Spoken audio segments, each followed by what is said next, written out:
Hare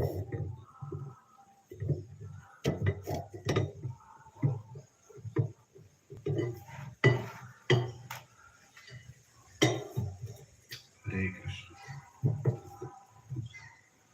Hare Krishna.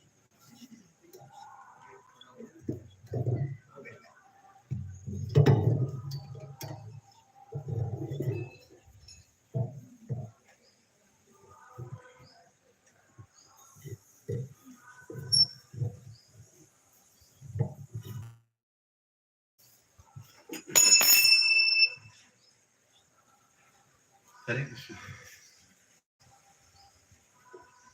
So we'll sing a bhajan, Jai Radha Madhava. It's a very simple bhajan. Try to repeat after me. Jai Radha Madhava, Kunja Vihari. Like that. I'll sing one line at a time and you can follow. Everybody please sing enthusiastically. ये भगवान का Bhagavad Gita, before starting we should nicely praise him and nicely devotionally call him also, है ना? जय राधा माधवा कुंज विहारी जय कुंज विहारी जय राधा माधवा कुंज विहारी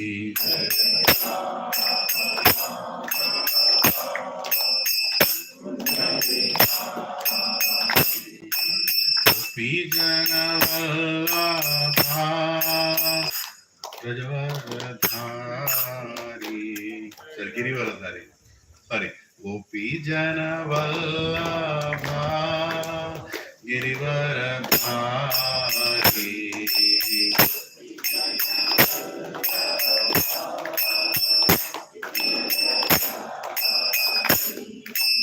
गोपीजन वल्लभा गिरिवरधारी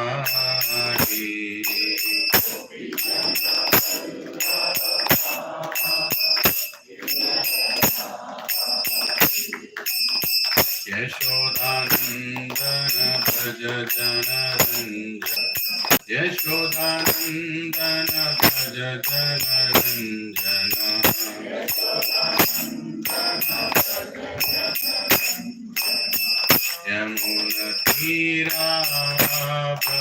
यमुनतीरावनचारी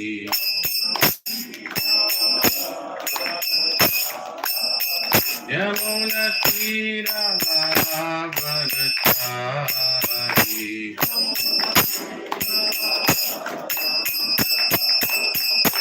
जय राधा माधवा कुंज विहारी जय राधा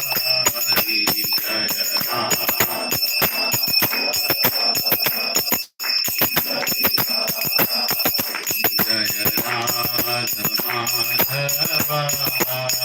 कुंज विहारी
नयन पथगामी भव तुम्हें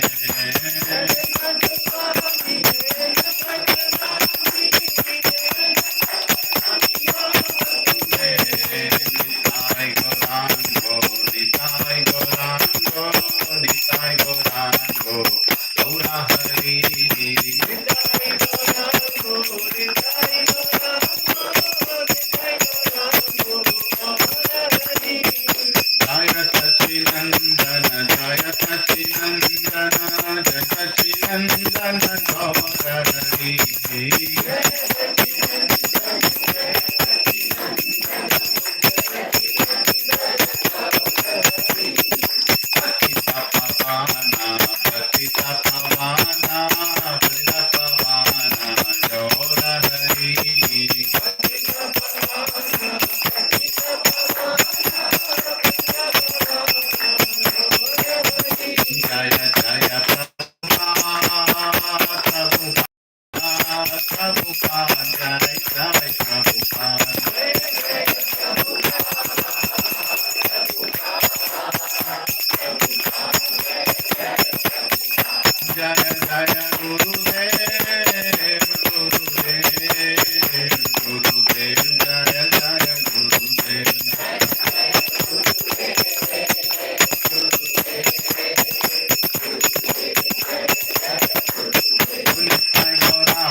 श्री राधा मदन मोहन की जय, श्री राधा गोपी वल्लभ की जय, श्री राधा माधव की जय, जगन्नाथ बलदेव सुभद्रा मैया की जय, गौर निताय की जय, एसी भक्ति वेदांत स्वामी श्रील प्रभुपाद की जय, ISKCON founder deputy founder Srila Prabhupada की जय, श्रील गुरुदेव की जय, निताय और हरि प्रेमानंदे हरि हरि हरि बोल। You can go to introduction page 1. There you can see page 30. What is page? Hare Krishna. Yeah, page 1. Here you have Uma Gyanta Miranda.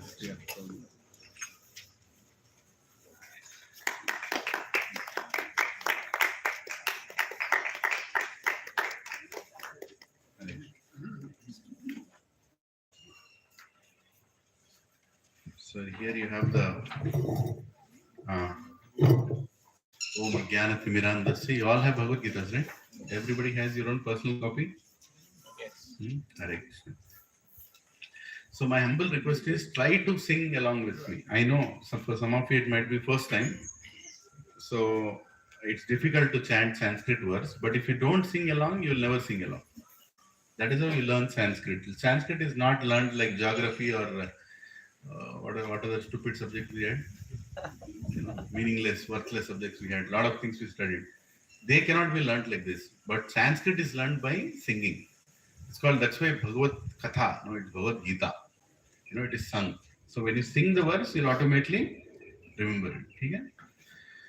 Om Ajnantimirandasya Jnananjanashalakaya Chakshuromilitam Yena Tasmai Shri Gurave Namaha Shri Chaitanya Manobhishtam Stapitam Yena Bhutale Swayam Rupa Kadamahyam Dadadi Swapadantikam Vandeham Shri Guru Shri Padakamalam Shri Guru Vaishnavascha Shri Rupam Sagrajatam Sagana Raghunathanvitam Tam Sajivam Sadvaitam Savadutam Parijana Sahitam Krishna Chaitanya Devam Shri Radha Krishna Padan Sahagana Lalita Shri Vishakam Vitamscha He Krishna Karuna Sindhu Dina Bandhu Jagatpate गोपेशा गोपिकान्त Radhakant नमोस्तुते तप्त कांचना गौरांगी राधे वृंदावनेश्वरी वृषभानुसुते देवी प्रणमामि हरिप्रिये वाञ्छाकल्पतरुभ्यश्च कृपा सिन्धुभ्य एव च पतितानां पावनेभ्यो वैष्णवेभ्यो नमो नमः। जय श्री कृष्ण चैतन्य प्रभु नित्यानंद श्री अद्वैत गदाधर श्रीवासादि गौर भक्त वृंद। हरे Krishna Krishna Krishna Hare Hare Hare Ram Ram Ram Hare Hare. Please repeat after me as loudly as you can. It should go across the border. Om Namo Bhagavate Vasudevaya. Om Namo Bhagavate Vasudevaya. Om Namo Bhagavate Vasudevaya. Om Namo Bhagavate Vasudevaya. Om Namo Bhagavate Vasudevaya. Om Namo Bhagavate Vasudevaya. Narayanam Namaskritya Naram Chaiva Narottamam Devim Saraswatim Vyasam Tato Jayamudhiraye Nashtaprayeshu Abhadreshu Nityam Bhagavata Sevaya Bhagavati Uttama Shloke Bhaktir Bhavati Naishtiki Krishnaya Vasudevaya Devaki Nandanaya Cha Nanda Gopa Kumaraya Govindaya Namo Namaha Namah Pankajanabhaya Namah Pankajamaline Namah Pankajanetraya Namaste Pankajangraye Namo Mahavadanyaya Krishna Prema Pradayate Krishnaya Krishna Chaitanya Namine Gauratvishe Namaha Namo Brahmanyaya Devaya Gau Brahmana Hitaya Cha Jagaditaya Krishnaya Govindaya Namo Namaha Nama Om Vishnupadaya Krishna Prasthaya Bhutale Shrimate Bhakti Vedanta Swami Niti Namine Namaste Saraswati Deve Gauravani Pracharine Nirvishesha Shunyavadi Pastyatya Deshatarine Jai Shri Krishna Chaitanya Prabhu Nityananda Shri Advaita Gadadhara Shri Vasadi Gaura Bhakta Vrinda Hare Krishna Krishna Krishna Krishna Hare Hare Hare Rama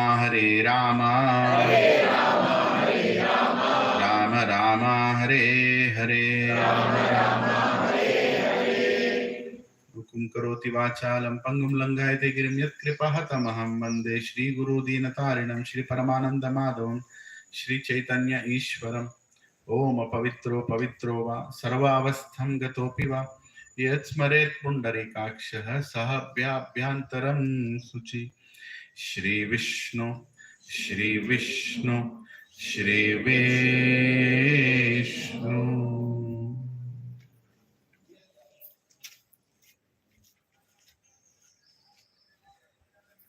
Hare Krishna Hare Krishna Hare Krishna Krishna Krishna Hare Hare Hare Ram Ram Ram Hare Hare. So welcome all to Kurukshetra. We are in Kurukshetra right now. Is that true? Yes, our life is a Kurukshetra, right? We are all going through different types of struggles. But we should carry a smile. We should understand nothing here is permanent. Everything is temporary. All the difficulties also temporary. All the good things are also temporary. Like when you get an appraisal, you feel very nice, right? That's also temporary. I'm sorry. Right? Yeah. So everything is temporary in this world, which is a good news also and a bad news also. So Bhagavad Gita is told in Kurukshetra. A very difficult scene which cannot be envisioned by all of us, because we have not seen any such situation what Arjuna was seeing, right? He was in between two families, between one family actually, both the sides, Kurus, even though they're called Pandavas, but actually it's Kurus, everybody, and together they are facing this situation whereby they have to fight with each other. There's no other choice. In order to establish dharma, they have no other choice. Arjuna, as we go forward in this chapter, is going to give so many reasons that I will not do this war. He comes up with many reasons, primarily 5 reasons, which we'll discuss later. But Krishna explains to him that none of the reasons are greater than dharma. Right? You might have so many reasons. Oh, I want non-violence. I want to be nice with everybody. I want this, which is right. There's nothing wrong in that. But when it comes to the question of establishing dharma, right? You have to establish dharma. For example, a child in the house starts shouting at the mother. Both father and mother love that child. They both kiss him every morning. But one day he gets up and starts shouting at his mother. What should the father do? Scold him. Right? Nicely scold him, isn't it? Or give him a slap therapy. Thop! Everything will be resolved. It's needed. Sometimes in order to say the point, it is needed. And that's exactly what Lord Krishna is telling. It's needed now, Arjuna. You can't come here and say, I'll forgive. How can you say, I'll forgive? And you are a king. And all these people who are there in this Kurukshetra, both these sides, are also kings. And if we don't do the right thing, what will the future kings do?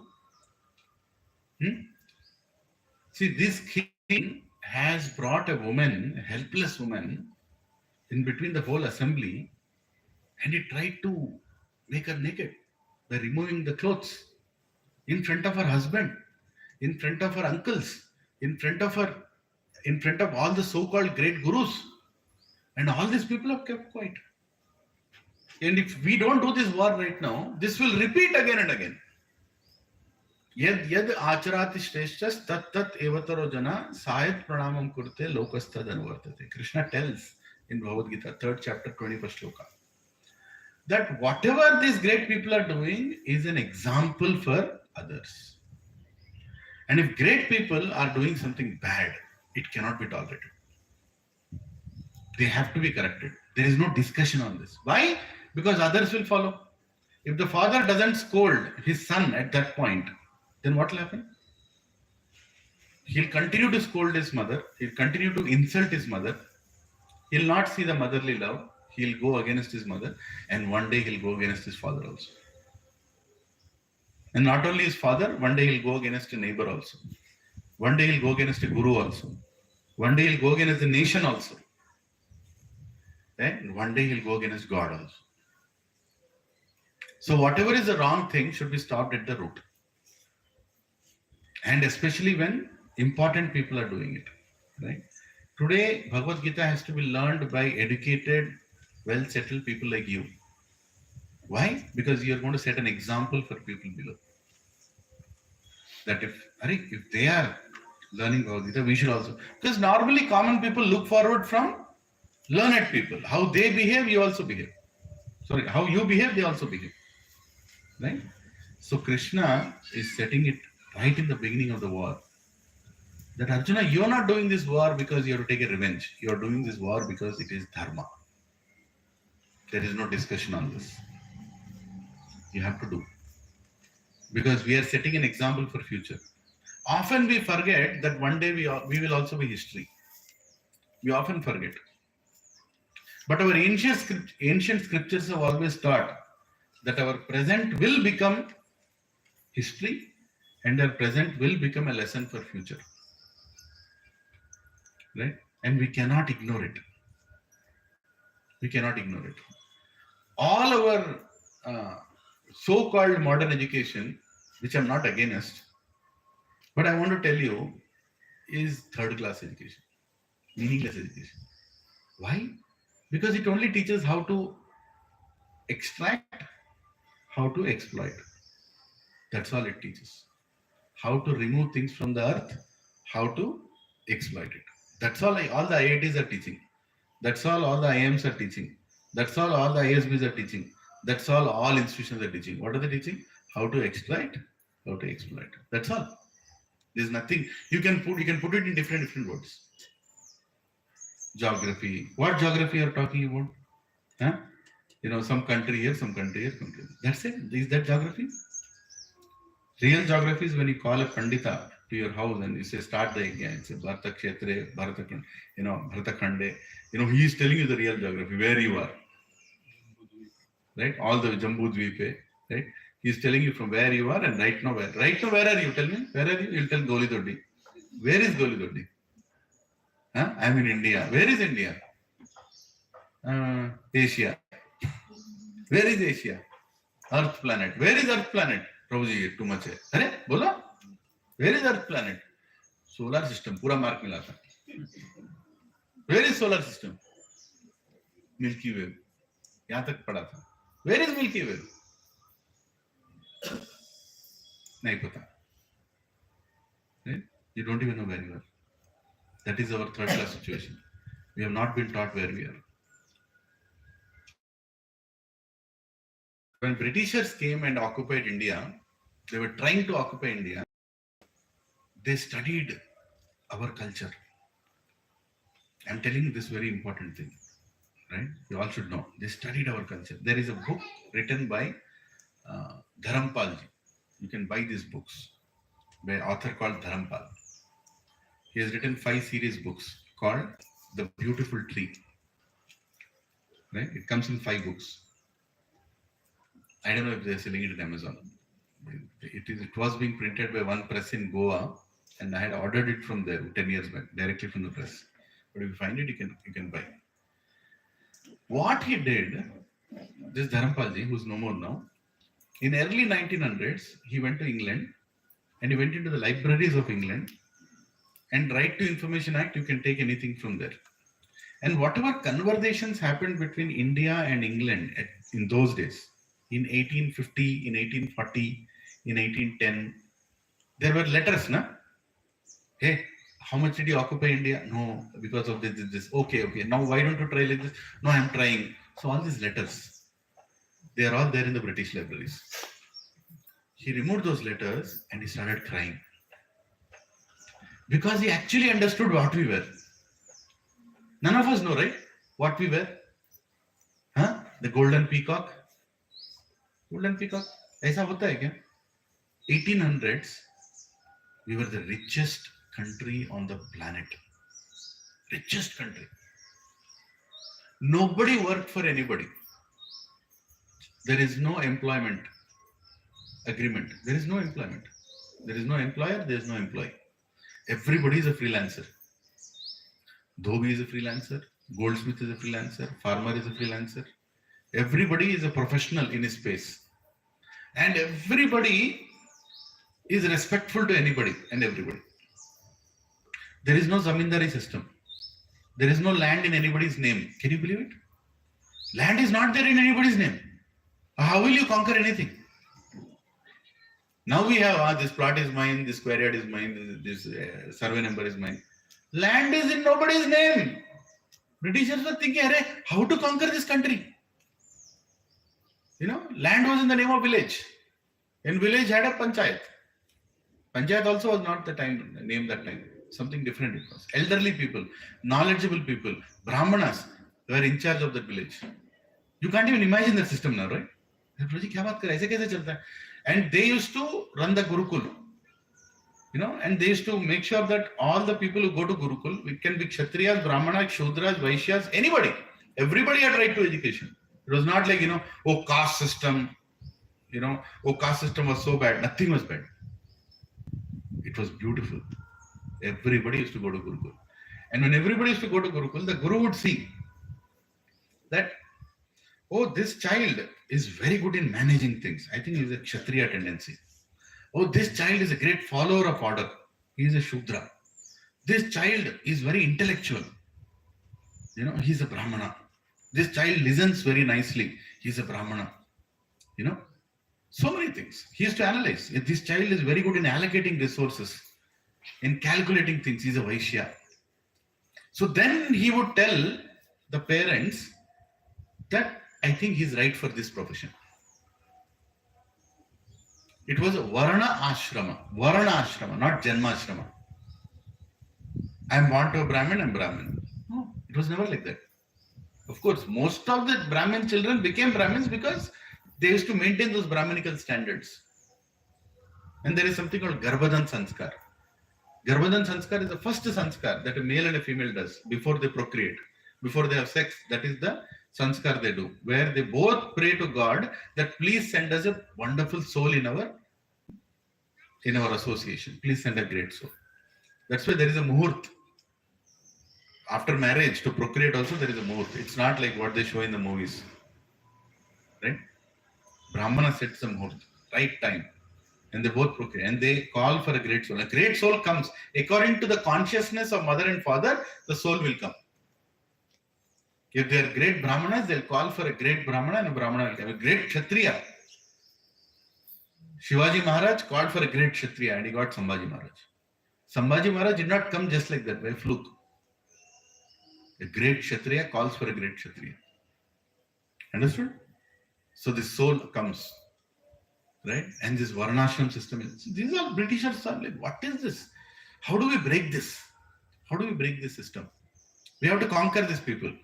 They are respectful. Atiti Devo Bhava. They are treating us like God. They are very respectful. How do we conquer? What is the thing that is, keeping them along? It's a big topic. I can go on this in 6-7 hours. I can go on. So many details are there. But I'm just giving you a prelude that you should know what we were. And you know how they broke? They broke our education system. They went and saw what is the most important thing that people are, which is the most important subject that everybody is being taught in India. I'm telling on facts. You go and read those books, Beautiful Tree, you'll know. With proofs it is there. What was that GDP? Which production is to happen where? What North India is to contribute? What South India? Or Akhanda Bharat, how it was. Everything is detailed.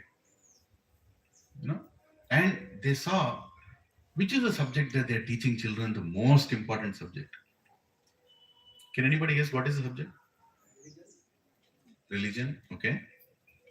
What else? Huh? Scriptures. Okay. Vedas. Okay. Bhagavad Gita. Okay. Think more. What is the subject which is the most important subject than any other subject? Spirituality. Okay. You're telling the content, not the subject. Yeah. Languages. Yeah. Okay. Moral education, okay, it comes with it, but you're just not telling that word. You know why you're not telling? Because that is the most derated subject today. The most derated subject in your entire education system, which had no value. What is it you told? History. The most important subject of our ancestors was history. And the most third class subject right now is history. Just see the contradiction. What does history teach? The lessons that our ancestors have already learnt. Right? And what is part of history? Ramayana, Mahabharata, Srimad Bhagavad, Chaitanya Charitamrita, and many other itihasas, Puranas, all part of history. And when you learn history, you will not repeat the same mistake again. So important, right? So important. History also teaches moral lessons. What wrong was done? How great our ancestors were. Who was Ram? Who was Varaha? Who was Narsimha? Right? Tomorrow is Narsingha Chaturdashi. Right? Who is Lord Narsingha? Why did he even come? What wrong did Hiranyakashipu do? What are the great qualities of Prahalad? We don't know. It's not there in our subject books. How do you expect your son to become like Prahalad if you are like Hiranyakashipu? Mother and father are like Hiranyakashipu, Hiranyakashipi. How do you think Prahalad will come out? Another small Hiranyakashipu will come. Prabhujis and Matajis, Britishers understood this. They have to break our education. And what they did? They started, first thing foremost, education was taught in local language. All education was taught in local language. Means what? Here in this part of the India, all the Vedic scriptures were taught in Telugu. All the teachers, Brahmanas were the teachers, they were teaching in Telugu. All the people in Punjab were learning in Punjabi. All the, Tamilians were being taught in Tamil. Maharashtrians in Marathi. And even interior, Kannada. Then you can go to, what is that, another language in Karnataka? Huh? Yeah. No, there is one more. Konkani. Right? You can go even that depth level. Brahmanas were very proficient with their own language and they were teaching all the children in those languages. You know why? Because all our culture is hidden inside the language only. If you all speak Telugu in your house, you will become Krishna conscious just like this. If you just speak Hindi in your house, you'll get bhakti just like this. It's all there in us. Aap ghar mein aiye. See in that word, aap ghar mein aiye. Right? Aap. Is there a replacement for aap in English? No. Stupid language English. I am speaking English only. There is no respectfulness in English. Even if you want to, then we have to add some words. Your grace, please come inside. Right? So many things you have to add. The greatness of Srila Prabhupada, A.C. Bhaktivedanta Srila Prabhupada, is he used this language to give us Krishna consciousness. He could even use this because he understood people will only hear English. And what did Britishers do? They imposed English on all Gurukuls. They imposed English on all Gurukuls. They said all teachers have to teach in English. And immediately what happened? All the Brahmanas, the great teachers, left the Gurukul, saying we're not going to teach in English. We don't know and we don't want to. And as soon as they left, they brought their teachers. And so the butchering started. Right? And today we are a product after 18 generations, 18 decades, 180 years. What you were, you can't even recognize. You can't fathom what you were. Right? And what all they did to break our culture, they brought buffalo. Buffalo was there, but they made it prominent. Buffalo milk is thick, curd is very thick. Eat buffalo. And tea. They introduced tea. There was never tea in India. Right? Tea is an intoxicant. It destroys your metabolism. They brought that thing. Right? It kills your hunger. Stomach is craving. Now is the time to eat. You put tea. Khatam. It's an intoxicant. And result is what? You might do. Prabhuji, tea ke baare mein kyun bol rahe ho? Bolna padega na. And tea is not good with cow milk. It will not taste good with cow milk. Buffalo milk will taste good. Promote the buffaloes. Right? As a result, what happened? Number of cows came down. When number of cows come down, then what will happen? They have done it with a plan, Prabhu. Don't think none of these things are unplanned. Everything is planned. Cows will come down. When cows will come down, what will happen? Cow milk will come down. Cow milk will come down, what will happen? Cow ghee will go. When cow ghee is gone, you cannot do any yajna. Because the yajna phal will go to the devatas only when there is cow ghee. You can't put soya milk ghee or, what other thing we are squeezing now? Spaghetti milk? I don't know. Almond, coconut. Huh? Tomorrow that concrete also you squeeze, you get milk. That also you drink. Right? You can't get the mercy of Agni Devata by putting buffalo ghee or jersey ghee or anything. Only pure Desavali cow ghee. They knew that. They had more faith in our system than we had. They knew this is how we have to break. And as soon as all the devatas are being hungry, they are not happy now. So they also stopped giving mercy. And today we are a product of that. Britishers thoughtfully, very perfectly, thoroughly, they destroyed. Mughals could not do that. Mughals could not do. Mughals only had, valor and power, and they divided us. They tried to get our lands, but they could not touch our culture. They could not. But Britishers hit the final blow. They hit the culture. And the biggest hit of culture is when mobile phone, smartphone started. Finish. That's the final, nail on the coffin. Uske baad to khatam hi ho gaya. Finish. Indian culture is completely considered as third graded, meaningless, worthless, ritualistic, blind belief. No, nothing was blind in our belief. If you read, if you people go and actually learn Ayurveda for 6 months, 3 months, 1 month you read Ayurveda, you'll understand how scientific we were in everything. Right? So the history was destroyed. And what is the final history that was kept in our books? Aurangzeb, Babar, Ghajini. How we were beaten, basically. How we were beaten, how we were thrashed, how we could never revolt back. Tipu Sultan the Great, such a horrible murderer, rapist, is being put as the Great. This is what happens when history is fiddled with. Right? History should not be fiddled. And that is the most important thing in our country. That was fiddled. And the result is what? Complete adharma today. Go and ask so many Hindus. Go and ask them, are you proud of being a Hindu? They'll tell no. They'll tell no. Everybody is a hypocrite. People go to temples, but they don't have any belief in God. It's become completely a ritual, a transaction.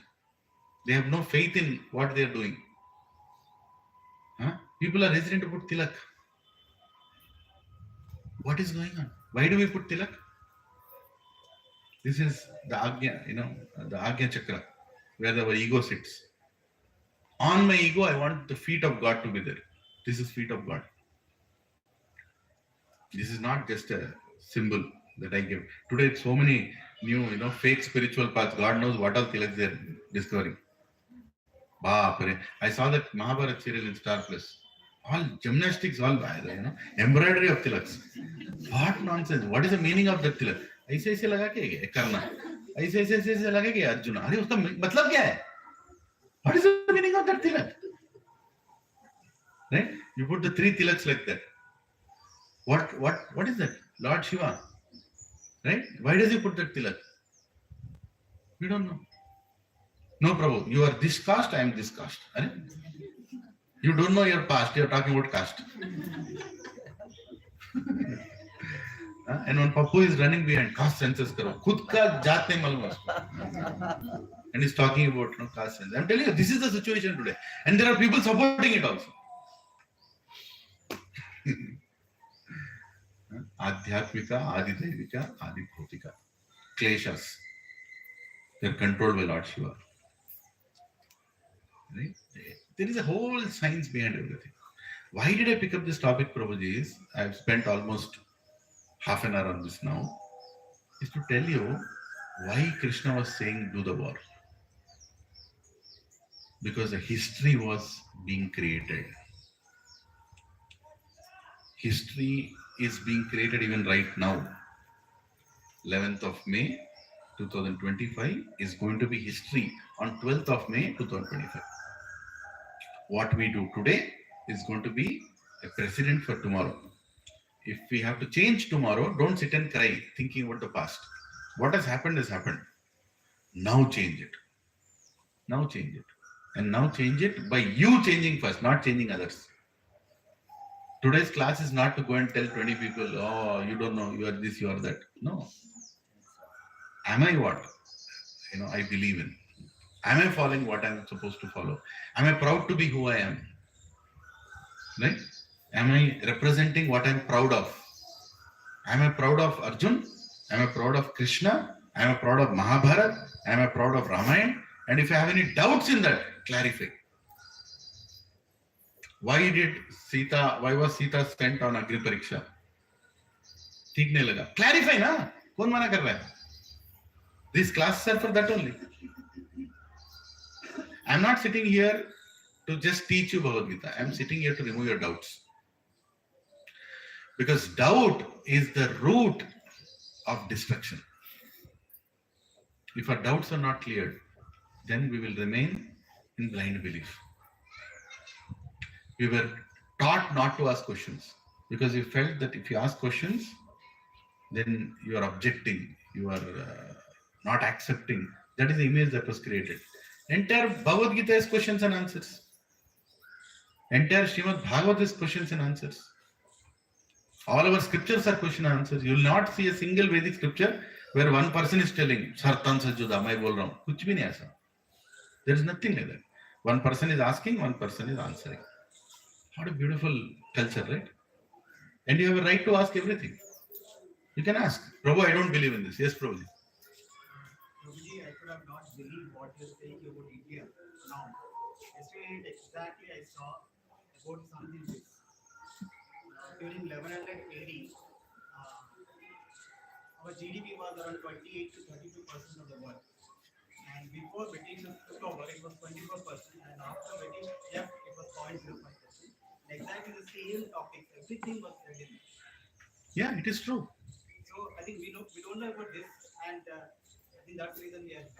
Prabhu, I mean, but I suggest, because I'll tell you why, why I took up this topic is that because I want all of you to learn the history. Take some time out to learn because if you learn history, you'll know who you are. And then you'll get strength to defend what you have. Otherwise, everything will become ritualistic and the strength will be lost. Strength of a marriage.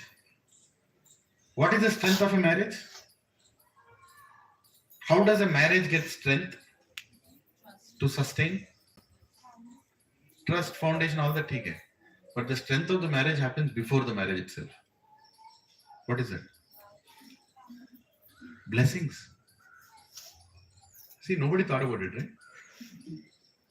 Okay, Prabhuji. No. Strength of the marriage is blessings. Arey Baba, because the blessings were so strong, the marriage could sustain. You think our ancestors did not fight? Everybody fought. They also husband and wife fight chala. But they had blessings. And how the blessings came? Who all blessed? Parents, society, gods, devatas, and Supreme Lord also. Everybody blessed. Brahmanas, everybody blessed. 7, 10 days they did the blessing. Then the marriage could sustain. Today, why are marriages not sustaining? No blessings only. Right? Nobody has faith only. There is no tapasya. There is no intention of... everything is sense gratification. I want license for sex. So, get married. Khatam. That's all it is. It is reduced to that. But that's not what a marriage... purpose of marriage, people don't know. So all these things, Prabhujis, are methodically destroyed. In marriage, you are supposed to do upavas. Do you know that? You are supposed to do upavas until everybody who has come to the marriage eats. And what are they supposed to eat? Prasad, not chicken biryani, not some buffet fellow doing some, buffet food. No, it has to. It's the greatest yajna, vivaha yajna, and it is done, offered to the god, right? And then it is offered to all the brahmanas, and then elderly and children, and then all the people who have come, and then all the beggars outside, and then go and call outside, is there anybody hungry? And then husband and wife come down and they are served, not like they go and eat like animals. Animals stand and eat. Have you seen any time animals sitting and eating? Think about it. Any animal you have seen sitting and eating? जानवर खड़े होके खाते हैं. कुछ ring bell बजा. इंसान बैठ के खाते हैं. Human beings are supposed to sit down and eat, not stand and eat. And what happens in all the buffets? Stand and eat. There is a whole Ayurvedic lesson we can take on this. But forget about Ayurveda. See where we are reduced to. So tell me, when there are no blessings in that marriage, how will the marriage last? How long you look like, Chand ka tukda? Huh? First week, Chand ka tukda. Third week, Gatar ka tukda, mukda. Immediately all interest gone. How will you think it will last? Blessings, Prabhu. आशीर्वाद किधर है? Prayers किधर है? Once one girl and boy, long time ago, they used to come to satsang. They, Prabhuji, you want to get married? Okay, very nice. We'll do registered marriage. I said, why? Parents mar gaye kya? No, we don't want that hodgepodge, Prabhuji. We'll do registered marriage. Stop coming to satsang. Get lost.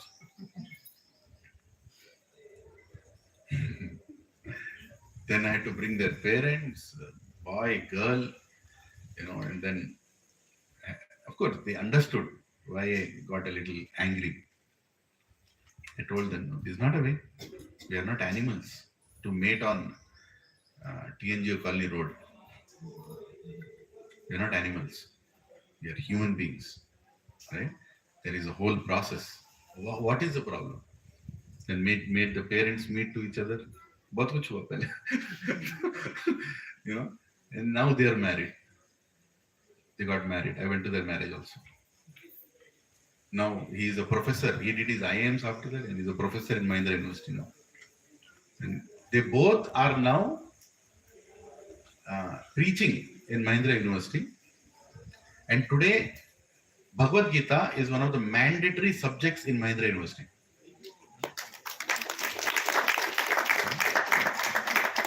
Power of blessings from Srila Prabhupada, from Acharyas, right?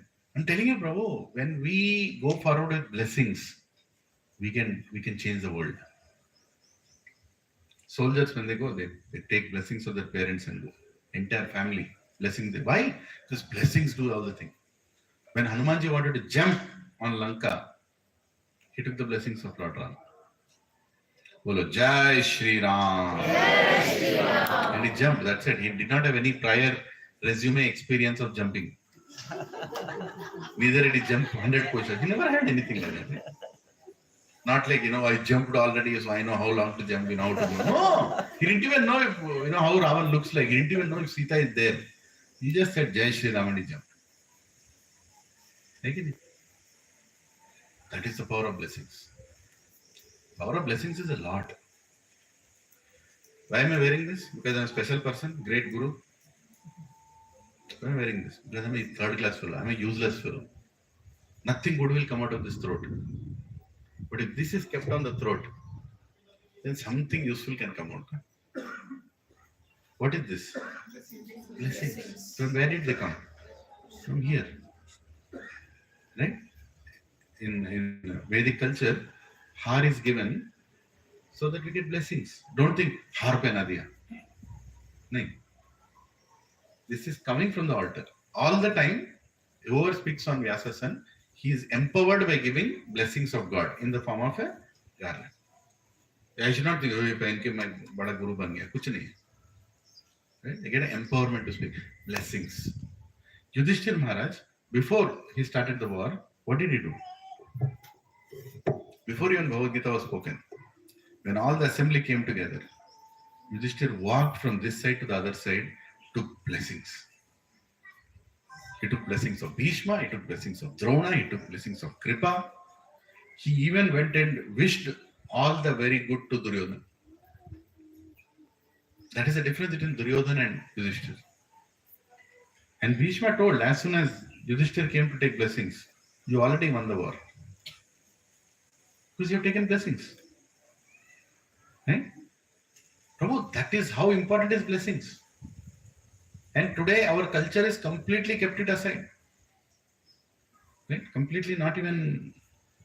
And sanction of authorities is so important. Permission from authorities is so important. It's not I'm eligible for everything. No.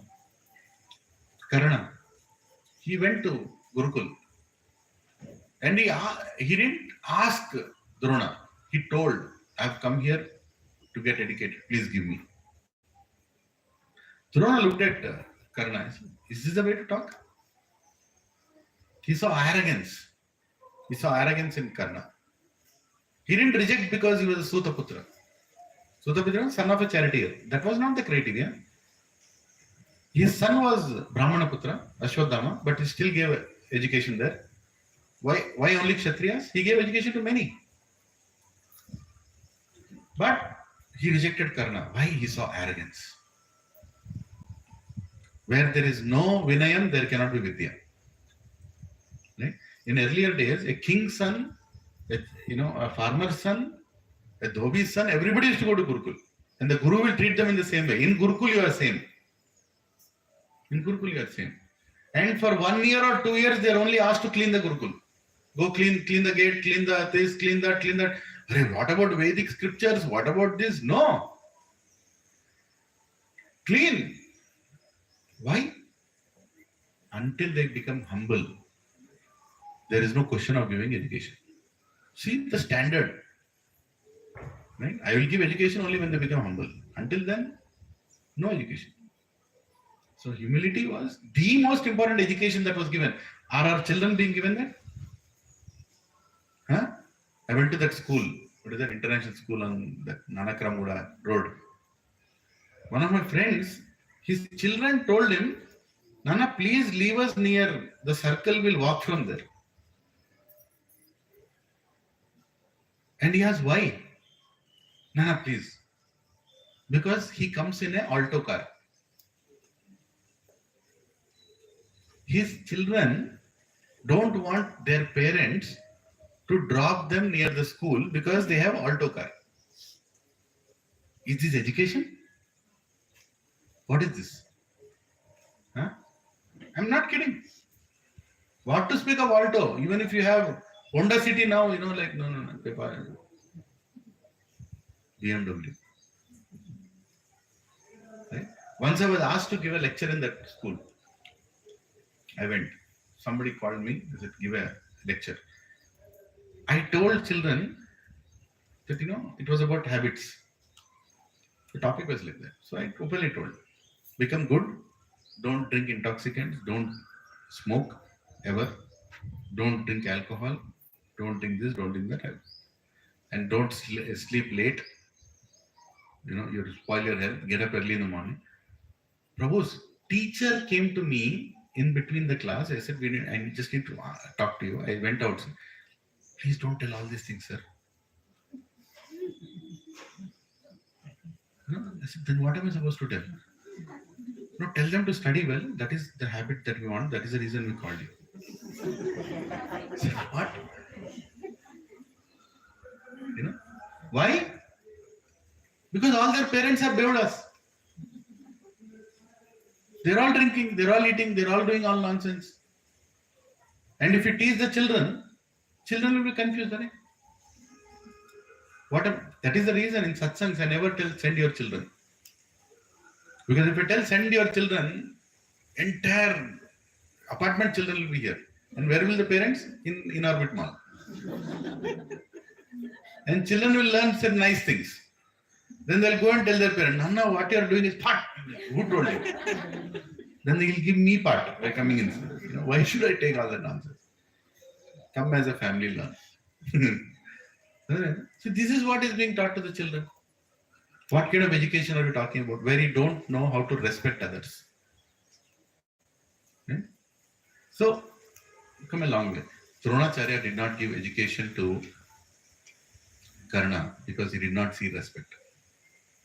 He did not see any element of submissive humbleness. Arrogance he saw. And of course, he also saw, he was Bharadwaja Putra, not an ordinary person. He could see that this fellow is tomorrow going to use his education for a wrong purpose. And same thing was the case with Ekalavya. Ekalavya came. Ekalavya will never see in Mahabharata, in Bhagavad Gita. His name will not come. Why? Can anyone tell why Ekalavya is not being discussed in Bhagavad Gita? All other names will come. Because Ekalavya was killed before even the war started. And you know who killed him?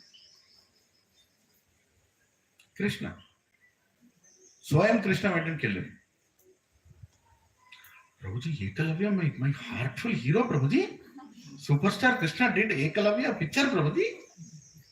Prabhuji, Ekalavya thumb hero, Prabhuji. You give thumb, Prabhuji. Guru Bhakti Nidarshana, Prabhuji. See, this is our media, no? This is what he made him to, right? A hero. No, he was not a hero. He stole education. He was from Magadha Desh and he belonged to a community which is not a very nice community. And Magadha Raj had bad intentions on the entire world. Jarasandha, right? He was killed by Bhim later on.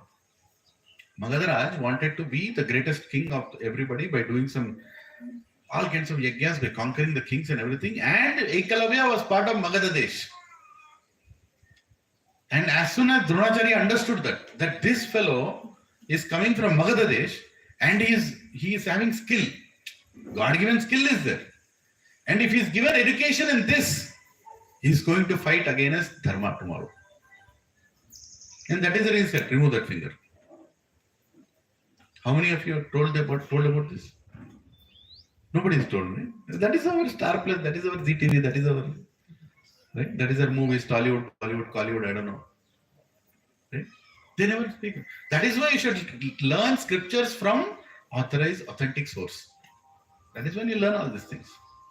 So Ekalavya stole the education. He was not given the education, he stole it. And you know how dangerous education is when it is not given with responsibility? Very dangerous.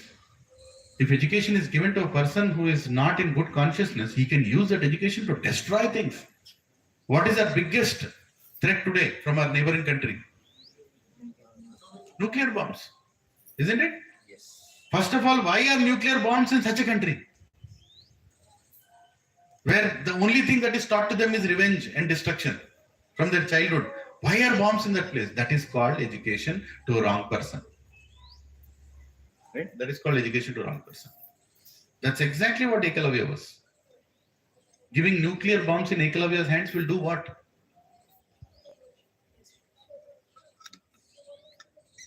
Drona saw that. Remove that thumb. These days, if Ekalavya is there, he will never give that thumb. Because how will he see short videos? Without thumb, you can't see short videos, right? YouTube short videos. You ask Kandan, I will pinky finger, not thumb. Anyway, that time he asked, give me the thumb. Kshatriyas have a tendency of doing, something extreme also. So he had a Kshatriya tendency, he removed his thumb. That is nothing. Even Banasura removed his head for Lord Shiva. right? Asura tendency, Asuric tendency. These are all, removing hand, removing thumb, giving this, giving that. Of course, for good reason also it can be done. Maharaj Nimi, he removed his flesh to save a pigeon. That's a great king. But anyway, Maharaj Nimi did not become famous, but Ekalavya became famous for Guru Bhakti. What Guru Bhakti are you talking about? You never took blessings of Guru to take that education. You stole that education. And that is very dangerous. So he took the finger out. And after that also, he learned Dhanurvidya without using the thumb. And Krishna understood. This fellow is going to unnecessarily create more problems. So before the war itself, Krishna went and killed Ekalavya. Finish. निकाल दिया. वो नहीं आएगा ना Eklavya cinema में last में. Yeah. So Prabhuji, so many things in Mahabharata are not properly explained to us. So many things. But we don't know because we are going to get into those characters now. Each one by one character will get into. Where Sanjay will tell he is standing, Drona is standing, Karna will not stand because Karna will come later. But Karna is called out because Karna is one of the most important person in the Mahabharata war.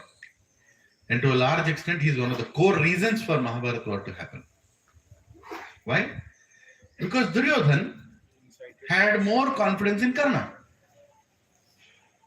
Now Karna, victim card, hai na? Karna is a Acharya of victim card, playing a victim card for everything. But what great qualities Karna hai?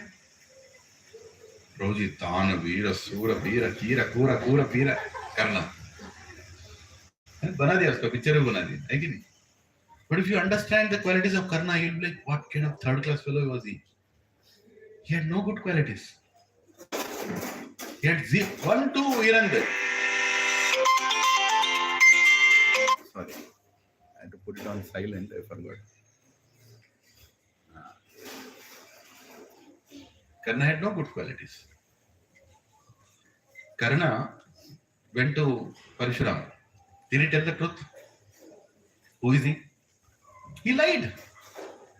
He lied that I'm a Kshatriya. Teach me education. Huh? No. He lied that he's a Brahman. Right? And he served him, got educated. Later on, when he found out he's a Kshatriya, immediately cursed him. You don't deserve. You lied. Your primary admission itself was wrong, right? Right? And Karna, he got all that education. Then what did he do? Then he was so revengeful towards Pandavas. Why was he revengeful towards Pandavas? Can anyone tell? Pandavas ne kuch bigada tha uska. Why was Karna so revengeful towards Arjun especially?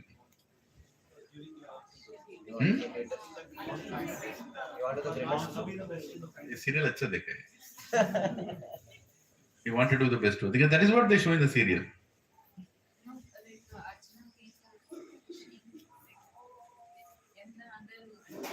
In Draupadi Swayamvar, Arjuna won. No, I'm talking about even before that. Lot before that. From prima facie, first beginning itself was very envious towards Arjuna. Why?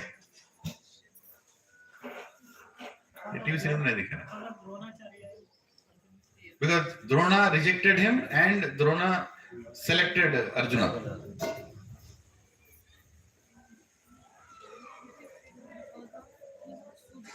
Huh?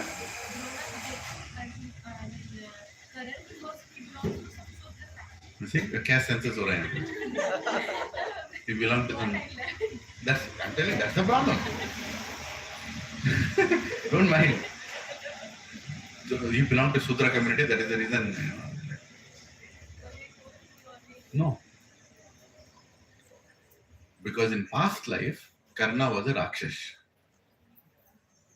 His name is Sahasra Kavaja Rakshash. Nobody knows this. If you read Mahabharata, you'll understand Karna was a Rakshash in past life. He did lot of tapasya to Lord Shiva and he got Sahasra Kavaj. 1,000 Kavajas he got. 1,000 Kavach. And nobody can kill him when he has that Kavach. How many? 1,000. Can you imagine how strong he was? And when he got that Kavach, he started creating so much ruckus, so much problem for all devatas, all planets.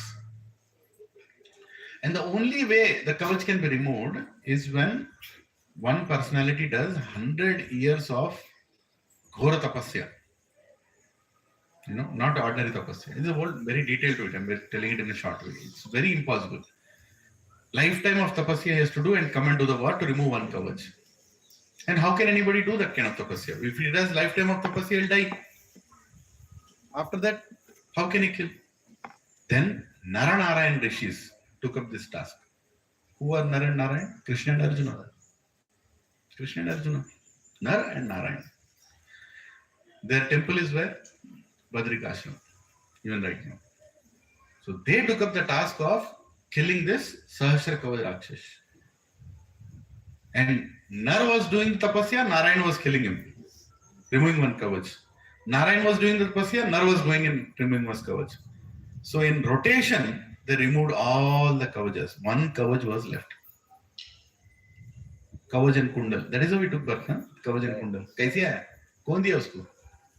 Anybody here took birth with Kavach and Kundal? Right? Nobody tells, na? Why he got Kavach and Kundal? Nobody tells. These are we got. In Sweden, they told like it's blessing from God's son. Because it is the from God's Sun God had nothing to do with it. Surya Bhagavan Vivaswan had nothing to do with this Kavach and Kundal. This fellow lost 99 kavachs, right? And only one Kavach and Kundal was left. So he understood, I'm going to die now. Narayan is going to kill me. Narayan is going to kill me now. Then what he did? He ran. He ran and he saw Sun God, Surya Bhagavan. He went in front of Surya Bhagavan and he started paying him obeisances, respect, all that. And Surya Bhagavan said, oh, who are you? You look very bright, you look this. Who are you? I've come to take your shelter. Can you please give me shelter? Normal answer is, yes, I will give you shelter. He didn't realize against whom he is giving shelter. Then he told, Narayan are behind me to kill me. You've given me shelter. I said, no, what is this? I am servant of Narayan. How can I give you shelter? Right? And then he said, but I have given you the word that I'll give you shelter. Okay. I'll give you shelter. They will not kill you now. But in next birth, you have to handle it. So he gave shelter and he gave him birth again with Kavach and Kundal. That is the reason he became Surya Putra. Correct.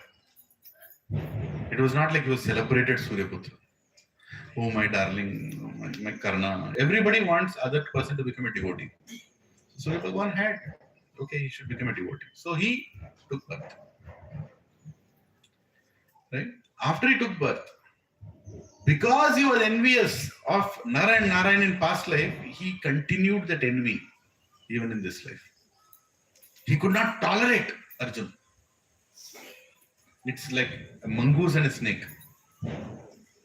When a snake and a mongoose take birth, put mongoose in one room, snake in another room. After 10 years, remove them, put them before them, they both will fight. It's like an inbuilt, encoded enmity. That's how it was. He was completely envious of Arjuna from the day one.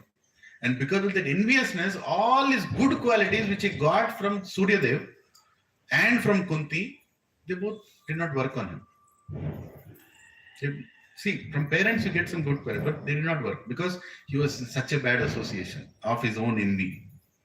Right? And everything he did after that was only regretful things he did. Brought bad name to himself. Right?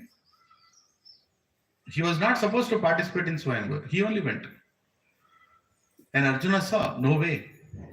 He is not the right candidate for Draupadi. Draupadi came for a purpose. Draupadi appeared. Divya Janma Draupadi has come for a purpose. She asked for a husband with all great qualities and to Lord Shiva in past life. And Lord Shiva told, no, there cannot be any husband like that. I'm telling all of you. You can't find anybody with all the great qualities. But she said, no, I want my husband most beautiful, most chivalrous, most dharmic, most powerful, most strength, most this, most that. She's asking for Narayan. Only Narayan has all these things. Then he said, no, I want. Okay, granted. 5 husbands came with all those 5 qualities. So she had to take that effect, right? She had to accept that. That's what Lord Krishna reminded her. You are the one who asked Mahadev and you got it. So don't complain now. Why Kunti told that, why she told share it, and why you have to accept it because you had asked for it. This is not the TV serial, right? Anyway, there are many things. So anyway, so Draupadi was being brought to that sabha, and who gave the idea of bringing Draupadi?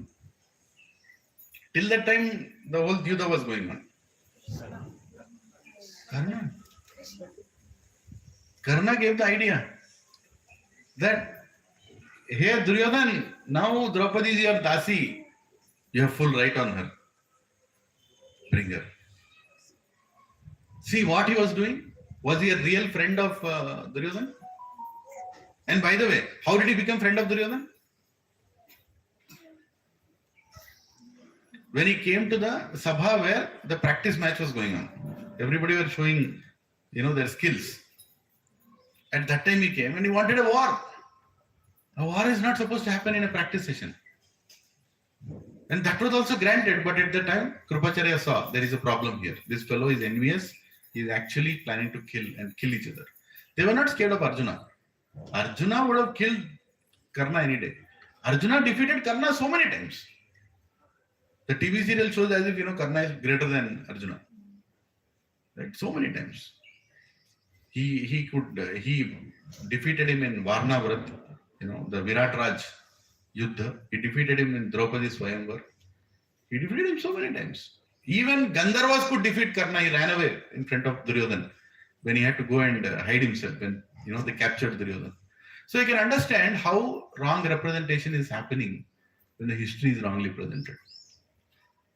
So then Karna, how he became a friend of Duryodhan? When he came in that match and Duryodhan saw skillful, that Bhuja and everything, he said, this fellow should be in my party. So we'll do an alliance. Right? Now also many alliances happen. No? Alliance for what? Their own advantage. There is no dharmic principle behind. I want to use this fellow. And what did he tell? I am making, you cannot do a war unless you are a Kshatriya. I am making you a Kshatriya. I am giving you Angaraj. Anga Deshka Raj. Bhishma looked at Vidura. How can this fellow give Angaraj? Angaraj is the property of Dhritarashtra. This fellow is a prince. He is not even declared Rajkumar. What right he has to give Angaraj? He declared it in front of all the population. I am making him Angaraj, Immediately Vidura told, Chodo na. If you tell now, uska kachra ho jayega. Our dynasty people will laugh that how could he make such a... We'll deal it later. Let him do what he wants to do. We'll deal it later. There is not a single mention of Karna going to Angaraj and doing any, king's duty in entire Mahabharata. Right? Karna went there in Angaraj, he was doing this. Angaraj he developed Angaraj. There's no mention. That fellow never even went to Angaraj. He just took the mukut of Angadesh and he kept, okay, I'm Kshatriya now. Now I can do the war against against Arjuna. Right? See, look at the opportunism here. And this fellow is sitting in Vyut Sabha and he's, of course, sometimes he had some flickering, little good feelings also he got. Like, we should do war against Pandavas. Why are we doing all chel kapat? He used to tell sometimes. But it's not like he was so nice person also. So then what did he do? He told Duryodhan, get Draupadi. Duryodhan had no such ideas. He got Draupadi. Then what did he tell?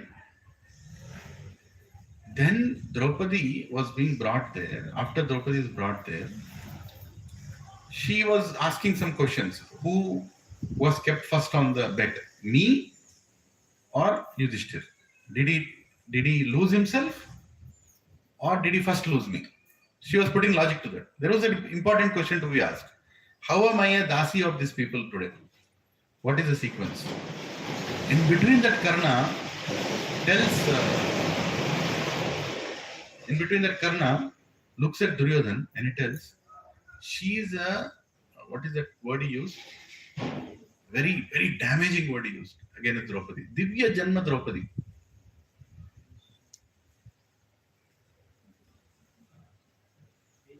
No, not Vaishya.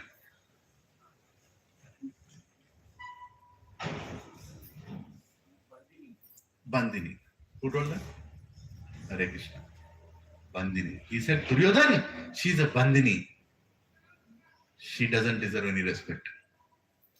She can be even stripped naked here. Make her sit on your thighs. It is also said that when Duryodhana went to Mayasava and Draupadi laughs at him, so Duryodhana wants to take revenge. No, that is not there in Mahabharata. This is another thing. That Draupadi laughed when he fell in that swimming pool. Duryodhan fell in that swimming pool. No, that is not there in Mahabharata. Duryodhan went to see Mayasava, he fell in the pool, that is true.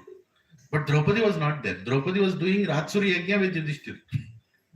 Why will she leave Yajna, come to Mayasava at that time and tell this fellow, Vande ka putranda? This is some nice dialogue written in Mahabharata.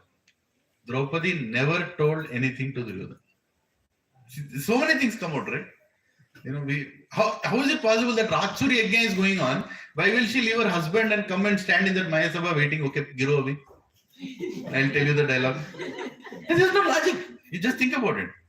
Yajna cannot be done without wife. No yajna Grahastha can do without a wife. Ram, even after Sitama left to the forest, he kept a Swarna Sita beside him. He cannot do a yajna without. And how will Yudhishthira Maharaj do a yajna without him? So she never told that. Anyway, good you clarified. You know, there are so many things, Mataji. You know, like this. So he told you are a Bandini. You know what is a Bandini? Even prostitutes have levels of cadre. Level 1, level 2, level 3. First level is they do business to, you know, give pleasure to men who are frustrated, whatever. Second level is, you know, they also publicize themselves, you know, they are available and this and that. Publicity is going on. Third level, they go and disturb the men who are nicely, happily married. You understand it? What is the most dangerous one? Most damaging one? Third one, right? That fellow is nicely, happily married. He is sitting in the balcony with his wife. One female will come in nice, you know, exposing dress and walk around there, attracting that fellow. What will happen? That fellow will get disturbed. Then he'll look at his wife. Why don't you wear dress like this? She'll tell, Pagal ho gaya kya? Desire is created. After the desire is created, frustration will come. And if frustration is not fulfilled, anger will come. Then the whole relation is destroyed. Right? Is it not true? When some desire is created in your mind, will it not disturb you? It will disturb. That is the reason we respectfully cover ourselves and respectfully be there. Because we don't want bad karma, right? If male or female, either ways, if you try to disturb the consciousness of somebody else who is married already, by your knowingly or unknowingly, you are doing some things, don't you think that karma will come? They will go through whatever they'll go through. That karma will come to you. Tomorrow you'll get divorced. Then you'll tell, oh, why do bad things happen to good people? I'm such a nice person. You did all nonsense before. You did all nonsense before. Everything comes back. That is the reason we are so protective. I'll not get into the topic. So here what happened? He told she's Bandini. As soon as he told she, Divya Janma Draupadi, how can you tell Bandini? Was Draupadi like that? And Arjuna couldn't tolerate that. He said, I will definitely kill you, Arjuna, Karna, for this insult that you have done. You cannot tell this to my wife, Draupadi. Right? And so many things happened. Who motivated Karna to speak like that? Did anybody tell her Bandini? Nobody. His enmity, his envy. Prabhuji and Matajis, if you are envious towards somebody, you are going to destroy yourself. Remember that in life. We should learn a lot of things from Karna. Never be hateful towards anybody. There is a difference between being angry and being hateful. When anger converts into plan and action, it is hate. Stop anger at anger level only. Don't convert into plan and action. Hate is very dangerous. Yeah. For example, if someone has done wrong to us, for example, Pakistan have done like killed our Hmm. people. Yeah, yeah. So that time we have to exhibit what kind of emotion we have. Of course, the anger is a natural emotion that will come. But then you should be intelligent enough to take guidance and execute that anger. You can't just blindly run and do whatever you want. You'll destroy yourself. See, anger is a valid emotion given by God. We are not talking about anger removal. We are talking about anger management. You should know how to manage that anger. Otherwise, anger is one letter away from danger. At D, danger. So you should be very cautious when you get angry also. But anyway, coming back to Karna, why am I telling that these characters will come now? Karna had all malicious intentions. He actually created a full-fledged path for Duryodhana's destruction. Isn't it? He only told, make him sit on the thigh. That fellow's thigh was broken to kill him. Bhima took a resolution. So who is a good friend? Karna is a good friend? No, he did only bad for Duryodhana. And Duryodhana could only feel that Karna is my best friend because all his bad intentions were being fanned by Karna. Whatever Shakuni gave bad intentions were being fanned by Karna. I'm there. And finally, when when before the war, Bhishma told, I don't want to see this fellow on the battlefield. For two reasons. One, Bhishma knew that he is son of Kunti. And second, he doesn't want to be on the same battlefield with a crooked person like Karna. He had no respect for Karna. Because he saw what Karna did in Yudh Sabha, right? What kind of a Kshatriya is he? Malicious fellow. Now this Karna is sitting in that whole episode of, Indra coming to take his Kavach and Kundal. And he being a great Danavira Surakarna, he gave the Kavach and Kundal. I'm telling you, if you learn Mahabharata properly, you'll realize that, my God, the whole transaction was different from what you are shown. Right? Should I tell that also? There are many things, but I'll tell this one thing. So this fellow, he has Kavach and Kundal, and he cannot be killed with Kavach and Kundal. Right?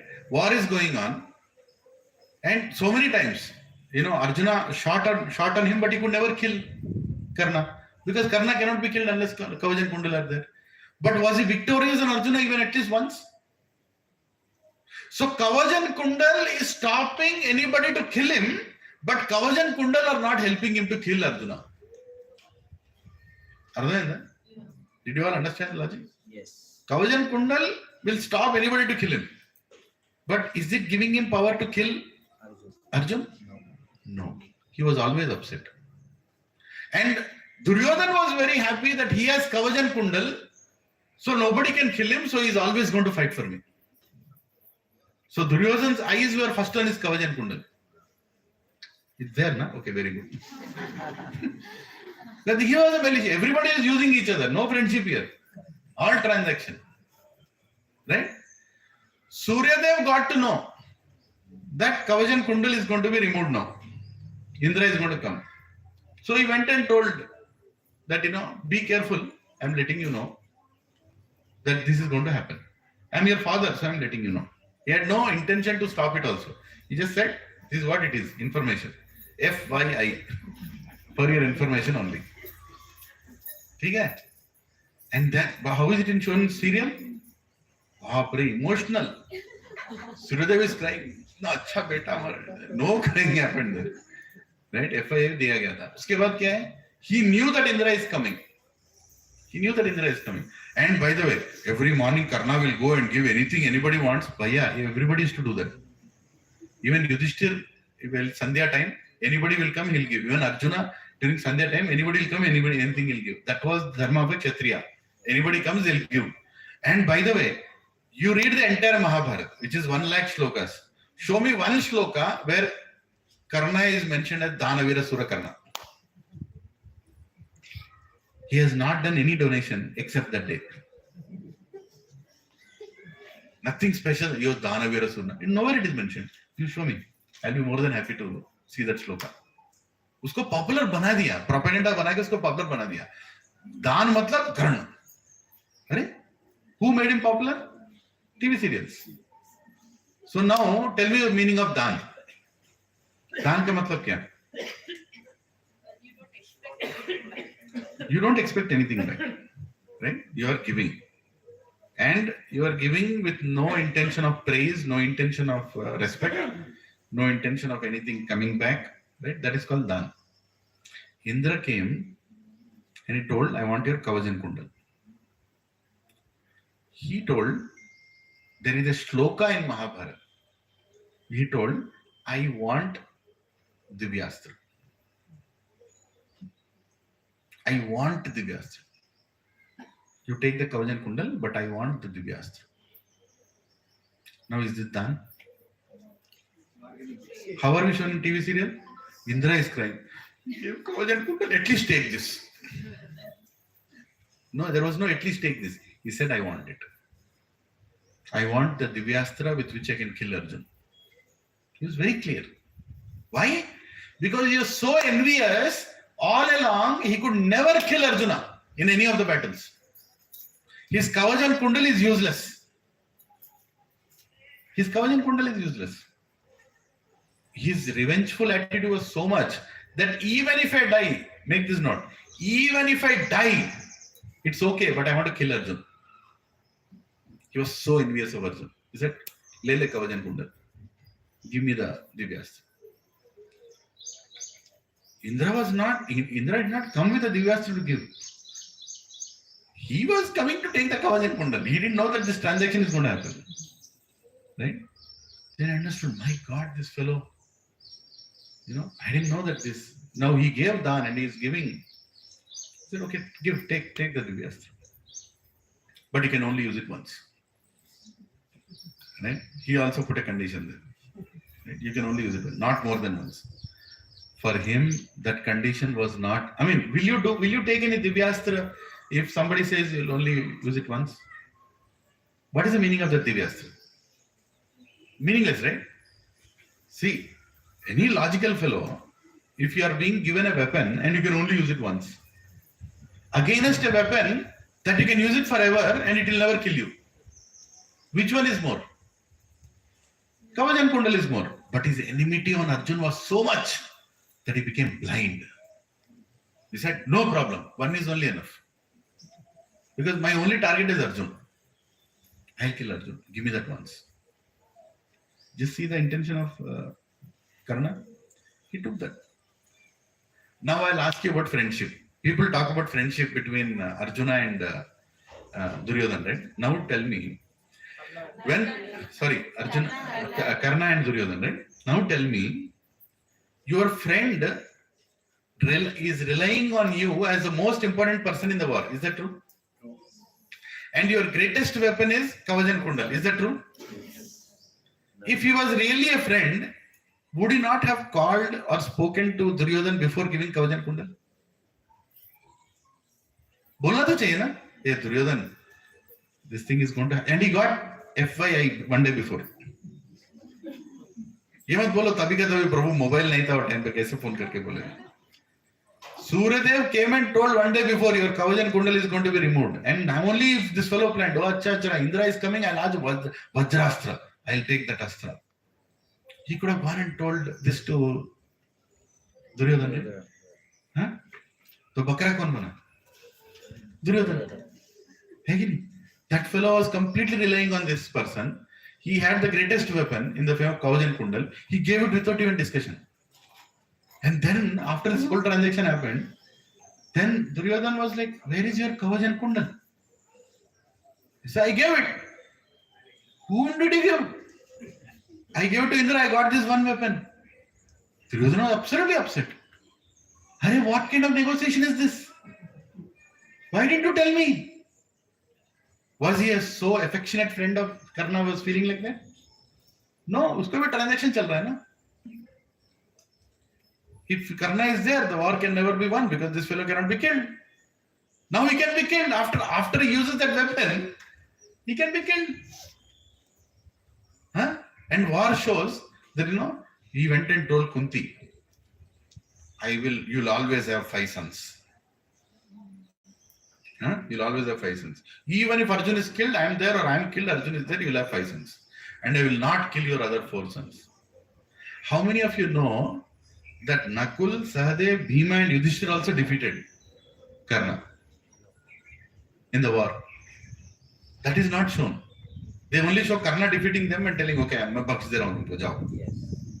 Right? That is only shown. But if you read Mahabharata, Bhima almost killed Karna, and it said, पूरा उसको bulb बना के is that forget, I'm not going to kill you because Arjuna took pratigya. Right? Nakul and Sahadev could also take him to that place, but they did not kill Karna because Arjuna had to kill him. Right? Now you see what is propaganda. वो time में ही हो रहा था propaganda. And now you see how a villain is converted into a hero. Right? Prabhu, this is the impact of history being changed. Yes, Prabhu. You mentioned that Bhishma didn't want Karna and he got killed because of all the wrong that he had done. But then all the Kaurav brothers had done wrong. Then why did he fight for this? He did not have a choice. Huh? Bhishma. Oh, you didn't attend last class, no? I spoke a lot on that. You hear that recording. Why Bhishma fought the war. So please, Krishna, he fought the war. Different paradigm. So understand this, that all these personalities on the Kurukshetra, whom we are going to read. What is the time now? अभी तक श्लोक ही चालू नहीं किया. चलेगा. थोड़ा fast चलेगा इसके बाद, क्योंकि already described a lot of things about a lot of people. Right? But you should understand what kind of people was Krishna dealing with. Krishna, the supreme personality of Godhead, Sarva Karana Karanam. He was dealing with such characters. So many complexities, so many intentions, malicious thoughts, they're all come. It's not like Kauravas were united. They were united for going against Dharma. It was an alliance created to go against Dharma. Right?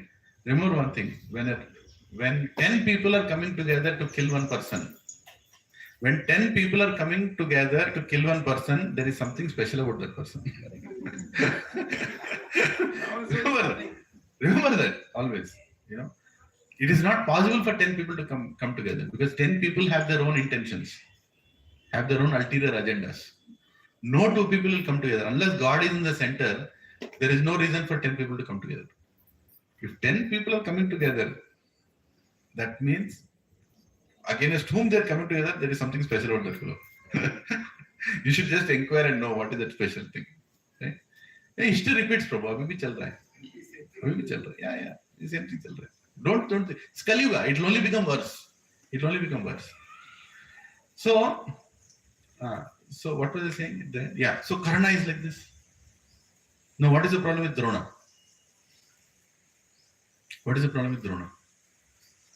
Why Drona was fighting a war?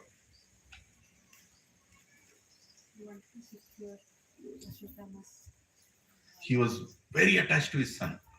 That was his problem. Very attached, right from his childhood. The whole Mahabharata war is happening because of attachment to children. If you really look at it. Duryodhan was, the favorite son of Dhritarashtra, and to make him the king, the entire Mahabharata war happened. And Drona, he was Bharadwaja Putra, not an ordinary person. He was married to Kripi, the sister of Kripacharya. He had all the great association, but his attachment was so much high on his side. And Drupada was his friend in Gurukul. And Drupada just like that told, 2 people are sitting together eating prasad. Prabhuji, mera prasad aapka. Koi farak nahi, le lo. After the prasad, Prabhuji, aapka ghar bhi mera. Huh? Maine ye kab bola? I just gave prasad. Why are you telling, this is what happened? He told, he's a Brahman. Brahman should never be greedy towards any property. Brahmanical quality means he will always depend on God. There are many qualities of Brahman. topmost quality is he is always dependent on God. So if you give 10,000 rupees to a Brahman, he'll go and put 9,990 in hundi. With 10 rupees, he'll buy a little garland and all that also he'll put on God. Next meal will be arranged by God. That is the formula of a Brahman. Are you understanding? Brahman will never have money in his pocket. His next meal is dependent. If tomorrow Krishna will give, I'll eat. If he doesn't give, I'll not eat. That is called dependence on God. That is one of the Brahmanical qualities. Right? You know, Prabhuji, ये ब्राह्मण जो बोल रहे हैं आजकल छोड़ो कलयुग में क्या एक्सपेक्ट करोगे ब्राह्मणों में right? Brahmanas are working in Infosys also. What Brahmana are you talking about? You know, it's not, Brahmana is a Varna. You should do those activities. Anyway. So he was a Brahman. And he told, I'll give anything in mine, half belongs to you. His son was crying. Kripi told, your son is crying. Don't you remember your friend Drupada? He went. Long story, I'm putting it short. He goes there and what does he ask? He asks, give me a cow. He did not ask, can I get a cow? He said, give me a cow. And Drupada did not like that. Why are you asking like it's a right? He said, no, I'll not give. Brahmana, he gave, Drupada gave many cows to Brahmanas. But this attitude is not right. This negotiation, and immediately understood where is the attitude come. Immediately said, you told everything that you have half belongs to me in Gurukul. I'm just asking you, why can't you give? No, this has become a right now, rightful discussion. He didn't like that. He said, no, get lost. I'm not giving you anything. He carried that malicious, revengeful attitude, which is not at all a Brahmanical quality. Actually, some say that he was not even a perfect Brahmin. He was a mix between Brahman and Kshatriya. But that revengeful attitude, he was searching for somebody through whom he can take that revenge out. Right? He himself could have killed Drupada also. He was a skillful and strong person. But he was looking for humiliating Drupada also. So he was searching, and there where he went? He went towards Hastinapur and he took the Gurukul education of Pandavas and Kauravas. Because through them he wanted to defeat Drupada. See the whole agenda. Everybody has agenda here. Right? Now, he did all that. That is okay. But he also developed love towards Pandavas because he had that good character also. Where he was a Brahman. Brahmanical tendency also was there. But his son, Ashwadhama, became friend of Duryodhana. Duryodhana was a heavy political fellow. He knows how to make an alliance. Pappu is very good in alliance. He knows how to bring all the Pappus together. He brought. Even the person from a good camp who is not supposed to be in that camp, that fellow also became part of his alliance. He made that alliance. And result is what? Now he's saying, Arey, my God, what did I do? My son, he is on that side. How can I fight against my son? How can I kill my son?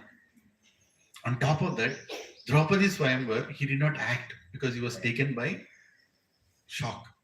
He couldn't believe that he was part of it, couldn't do anything. Ashwadhama was with Duryodhana, he could not react. So he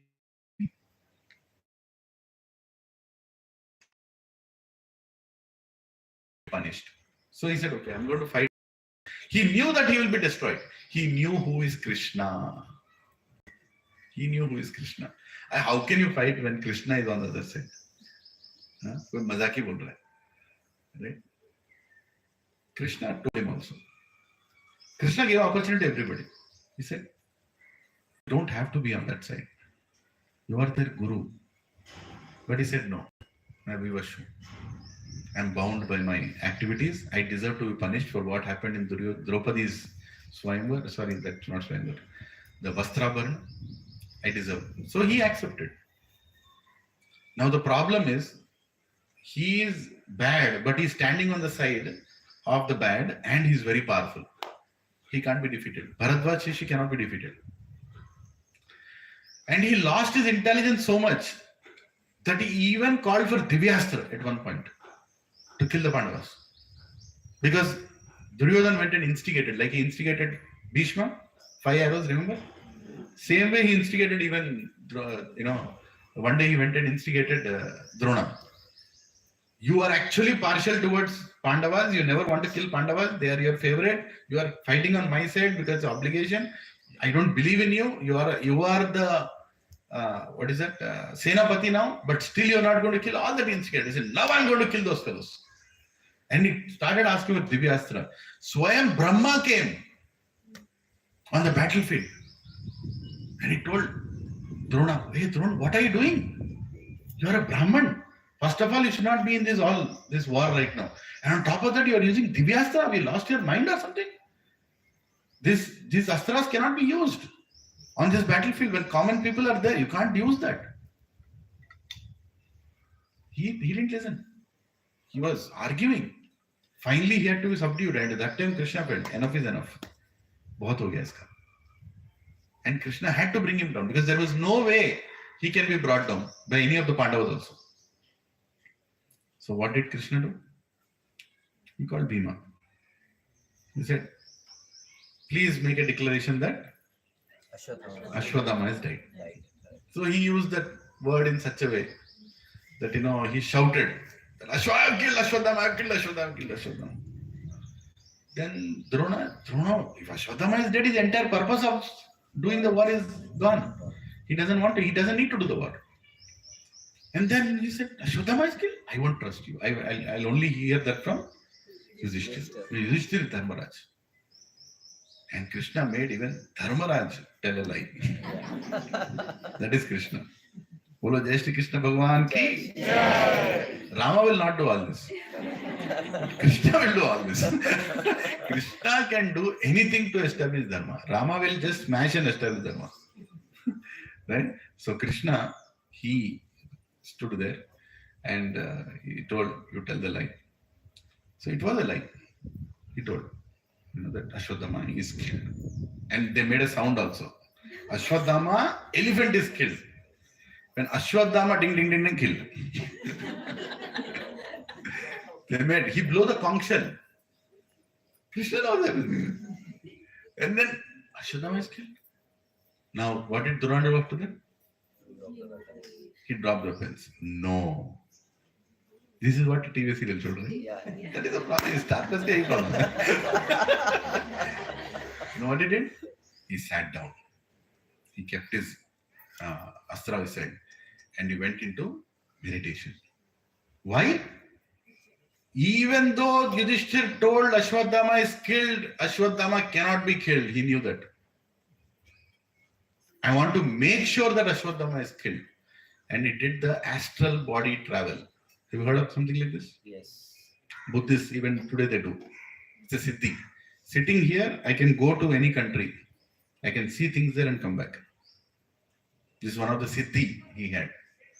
And he sat down and his body, his subtle body, started traveling out of him and it was taking tour of the entire Kurukshetra. Is my son killed or no? And at that time, Krishna looked at Drishtadyumna. Uda de isko. This is the time. Because if his body comes back, seeing Ashwadama, then it's a problem. You understand? Yes. If it comes back, seeing Ashwadama is alive, then he'll become more angry, he'll do more destruction. Correct. And he looked at it. Drishtadyumna said, Nikhal isko. Drishtadyumna, he's doing meditation. Prabhu, being a Rama devotee is very easy.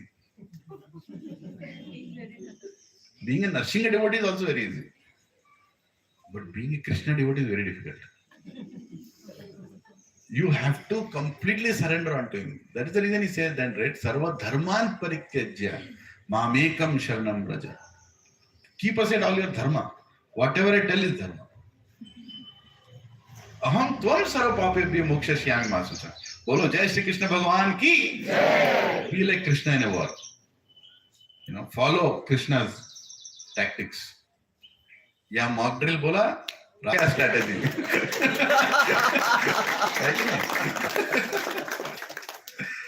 He did that. Krishna told, I'm telling you, is the time. You have taken birth to kill this fellow. Now what are you waiting for? Finish it. Finish your business. And this is your only opportunity. Otherwise you cannot kill this person. Drishtadyumna got down from his chariot, removed the knife and cut off his head while he was meditating. And his subtle body was traveling. He was doing Doordarshan everywhere. Yeah, sir, ud gaya idhar. Channel hi cut ho gaya. Khatam. How will the body come back now? Where is the body? Khatam. He's dead. That is Drona for you. Huh? Like that, so many warriors, one by one. Krishna, that is why wherever, yatra partho dhanurdhara, right? Wherever there is Krishna, wherever there is wherever there is Arjuna and Krishna, their victory is 100%. There is no discussion on that because Krishna will make sure that you are victorious. Krishna will make sure. So now we'll read the shloka. At least one shloka let us do. Yeah. Hare Krishna. Hare Krishna.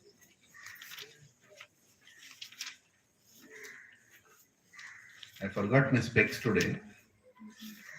So, yeah, page 35. Please repeat after me. Hare Krishna. Please repeat after me. Sanjay Uvacha. Sanjay Uvacha. Drishtva tru Pandavanikam. Vyuddham Duryodhanastada. Acharyam Upasangamya. Rajavachanam Abravit. Please repeat after me. Translation purport by Divine Grace. A.C. Bhaktivedanta Swami Srila Prabhupada ki. Sanjaya said, O King, after looking over the army arranged in military formation by the sons of Pandu, King Duryodhana went to his teacher and spoke the following words. Purport. Let us read the purport. Dhritarashtra was blind from birth. Unfortunately, he was also bereft of spiritual vision.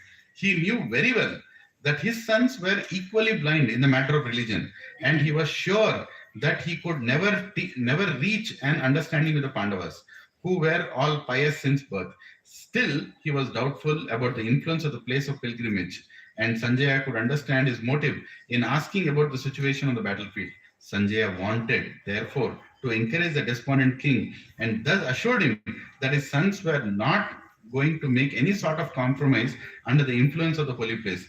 Sanjaya therefore informed the king that his son Duryodhana, after seeing the military force of the Pandavas, at once went to the commander-in-chief Dronacharya to inform him of the real position. Although Duryodhana is mentioned as a king, he still had to go to the commander on account of the seriousness of the situation.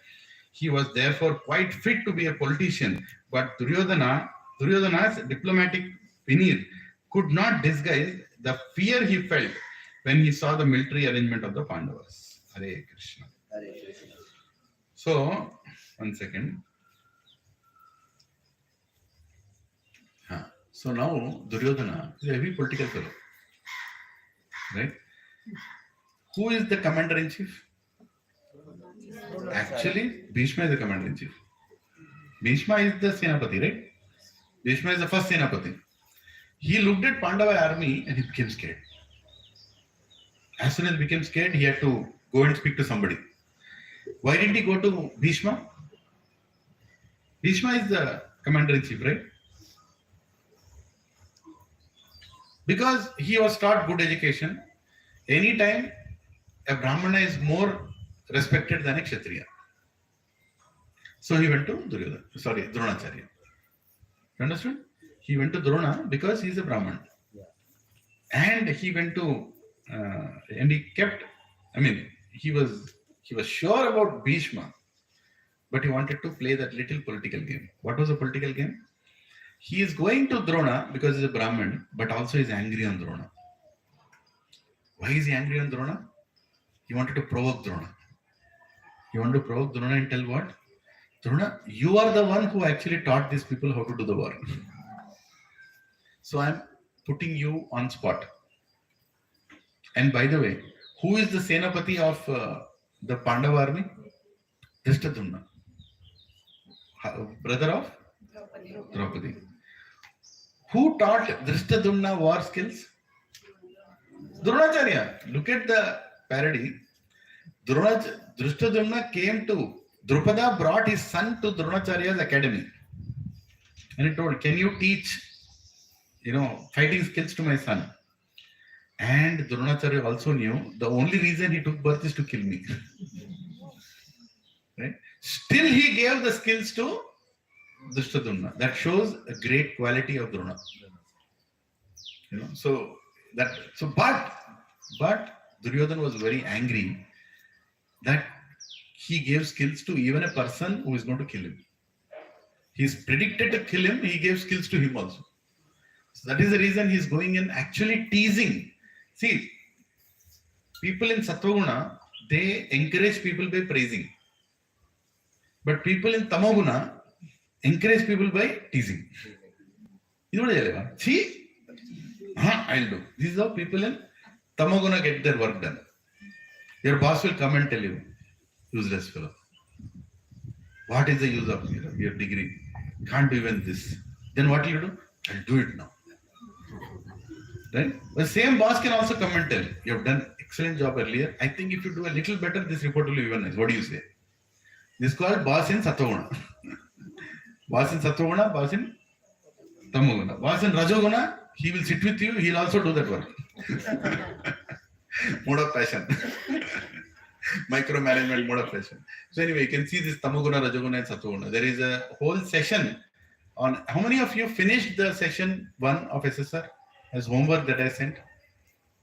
क्या हो रहा है यार? इतना video YouTube तो देख रहे हो ना?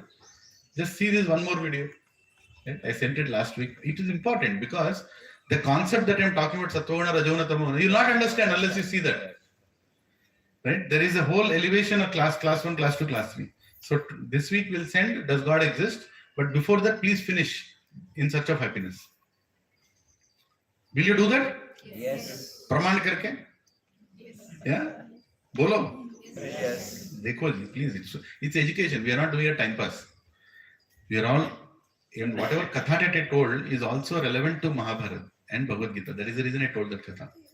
It was not like I wanted to tell a whole story of Karna and Ekalavya. No, it is all related to Bhagavad Gita as the shlokas will start. Right? So please be serious in this class and take inputs and hear it again so you remember these things.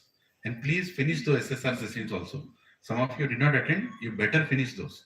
Otherwise, you'll not. And nobody stops you from finishing till session 12. Right? It's not like ek hafte mein ek hi karna hai. You can finish all the 12 in 1 week also. Right? So please listen to those. So here Drona is being called for, by Duryodhana because Duryodhana is angry on Drona that you have trained all these people. Right? You have trained all these people and now you're also standing on this side, but whatever strength they have, you only have given. Like that. And he's also very, very scared. You understand? He's very, very scared. Let us go to the next shloka. Shloka number 3. Pashyaitam Pandu Putranam. Everybody has the shloka in front of you? Page 36? Yes. Huh? Okay. Pashyaitam Pandu Putranam. Acharya Mahatim Chamum. Acharya Mahatim Chamum. Yudhyam Drupada Putrena. Yudhyam Drupada Putrena. Tava Shishyena Dhimata. Tava Shishyena Dhimata. Repeat after me. O my teacher, behold, the great army of the sons of Pandu. So expertly arranged by your intelligent disciple, the son of Drupada. See how sarcastic this fellow is? He's playing politics. He wants to provoke Drona. He's saying, yeah, see how nicely they arranged? By the way, you only trained that fellow. Let's go with the politics. Purport. Duryodhana, a great diplomat, Srila Prabhupada is saying, Duryodhana, a great diplomat, wanted to point out the defects of Dronacharya, a great Brahmana commander-in-chief. Dronacharya had some political quarrel with King Drupada, the father of Draupadi, who was Arjuna's wife. As a result of this quarrel, Drupada performed a great sacrifice by which he received the benediction of having a son who would be able to kill Dronacharya. Dronacharya knew this perfectly well, and yet as a liberal Brahmana, he did not hesitate to impart all the military secrets when the son of Drupada, Drushtadhumna, was entrusted to him for military education. Now on the battlefield of Kurukshetra, Drushtadhumna took the side of the Pandavas, and it was he who arranged this military phalanx after having learned the art from Dronacharya. Dronacharya pointed out this mistake of, Duryodhana pointed out this mistake of Dronacharya's so that he might be alert and uncompromising in fighting. By this, he wanted to point out also that he should not be similarly lenient in battle against the Pandavas, who were also Dronacharya's affectionate students. Arjuna, especially, was his most affectionate and brilliant student. Duryodhana also warned that such leniency in the fight would lead to defeat. क्या politician है? तो पहले गलती किया, फिर repeat मत कर. You already did a mistake of giving education to Drushtadhumna. Huh? You were very lenient being Brahmana. Now don't show those leniencies in the battlefield. Because opposite side कौन है? Pandavas. And Pandavas are dharmic. And you like them. I know you like them. If you really look at Duryodhana's situation, it's really merciful situation, right? उसके तरफ सभी है लेकिन कोई नहीं है. पप्पू का भी situation यही है. Nobody is with that fellow, but everybody is that fellow. है कि नहीं? So, Hare Krishna. Anybody here minds if I call Duryodhana as Pappu? I don't care, I'll still call him.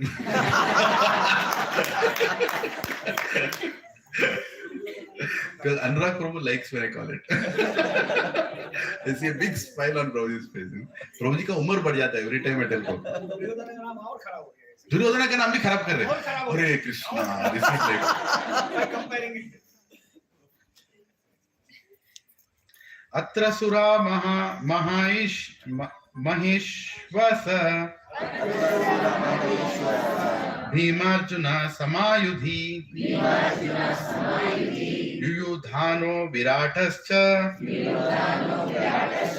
द्रुपदश्च महारथा. So Maharatha. So let us read the translation. Repeat after me. Here in this army are many heroic bowmen, equal in fighting to Bhima and Arjuna. Great fighters like Yudhana, Virata, and Drupada. He is comparing now. He is telling, hey, look at that army.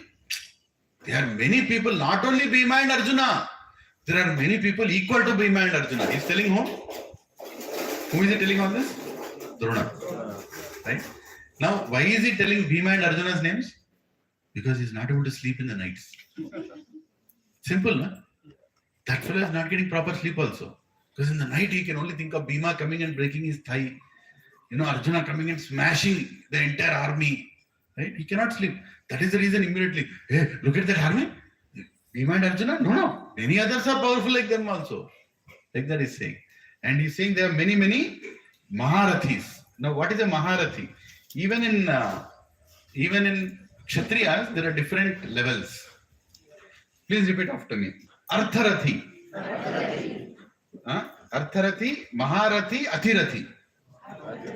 Maharathi, Athirathi. Even Artharathi and Maharathi के बीच में एक और है, Yodha.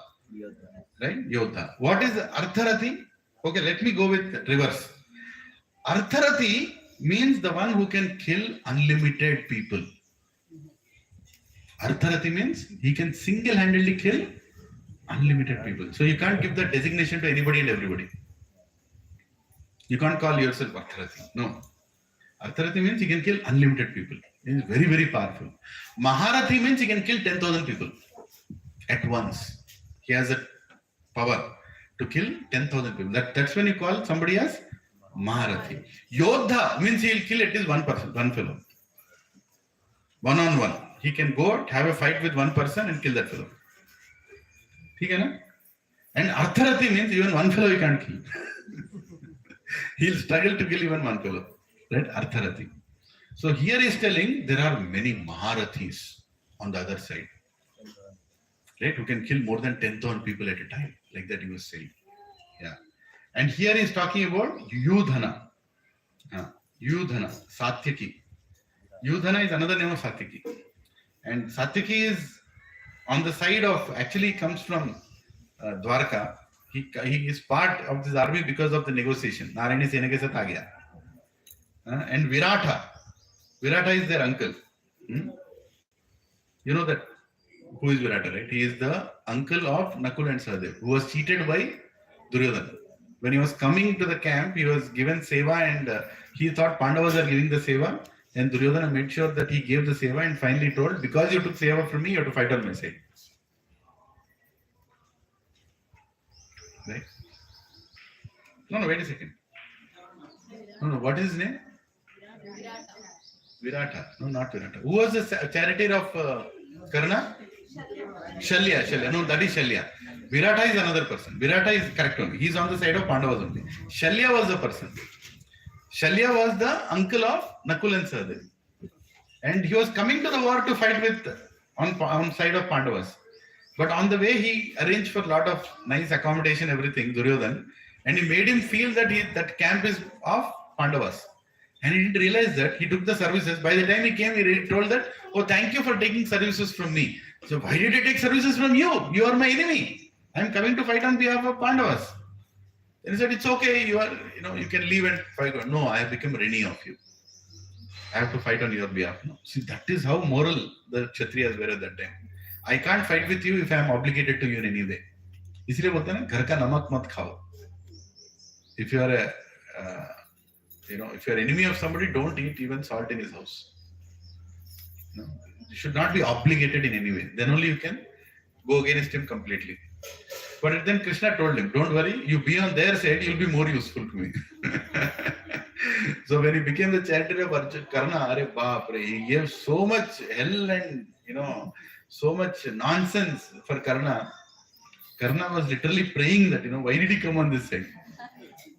Because Karna would go and he was trying to attack Arjuna. He's like, you want to fight Arjuna even today? Now also you didn't know, you can't kill Arjuna. Why do you want me to take me there? Yesterday, I made sure that you ran away from Arjuna. Karna is like, what are you doing? You are bringing down my morale. I know I can kill that fellow. What you kill so many times? What is this? So Shalya did that big work. But anyway, here Virata is different. And he was killed. Viratraj was also killed by Drupada. Sorry, Virata was killed on the, which day? He was killed on the 15th day. On the 15th day, Viratraj was killed. And even Drupada was killed on the 15th day of the war. Perfect. Even though Drishtadyumna was not a very important obstacle in the face of the Dronacharyas, in the face of Dronacharya's very great power in the military art, there were many others who were causes of fear. They are mentioned by Duryodhana as great stumbling blocks on the path of victory because each and every one of them was formidable as Bhima and Arjuna. He knew the strength of Bhima and Arjuna and thus he compared the others with them. Right? He was trying to compare that, there are many others also great warriors like Bhima and Arjuna. Because basically he was very fearful of Bhima and Arjuna. That is what he was comparing. Rishad, are you going? Hare Krishna. What is the time? 10:25. Huh? 10:25. 10:25. Can we go for another 5 minutes? Yes. Yeah? Please. Hare Krishna. Hare Krishna. Drishtaketuschakitena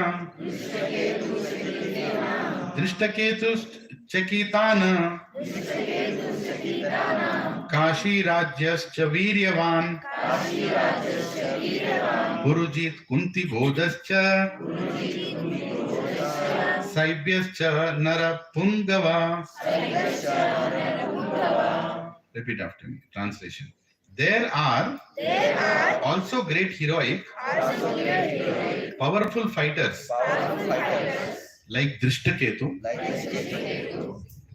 Chekitana, Kashi Raja, Purujit, Kunti Bhoja, and Saibhya. So Saibya is father-in-law of Yudhishthir. Huh? Father-in-law of Yudhishthir is Drupada, right? No. Yudhishthir had many other wives. So he was one of the wives' father. Saibya. Kunti Bhoja and Purujit, they were the brothers of Kunti. Right? Brothers of Kunti. They also came to do the war. And Chakitana is, what is he?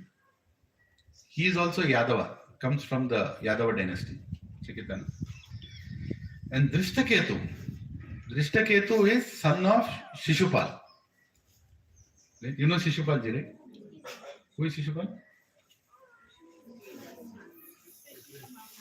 TV serial नहीं देखते शिशुपाल कौन है? Have you heard the name Shishupal? Can you remember? No? Associate Director in Wipro Technologies. कौन है शिशुपाल? हाँ हाँ कुत्ती का बुआ का लड़का. What is the specialty of Shishupal? Who killed Shishupal? ये मालूम है. ये सीरियल में मालूम है. Why did he kill Shishupal?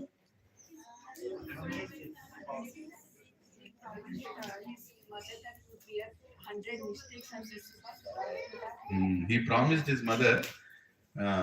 Who promised? Krishna promised that I will kill Shishupal only after 100 mistakes. ये फिर टीवी सीरियल का प्रॉब्लम बोलना पड़ेगा. This old 100 mistakes is never there. Don't worry about that. Actually, Shishupal was again very envious of Krishna because Krishna predicted his death.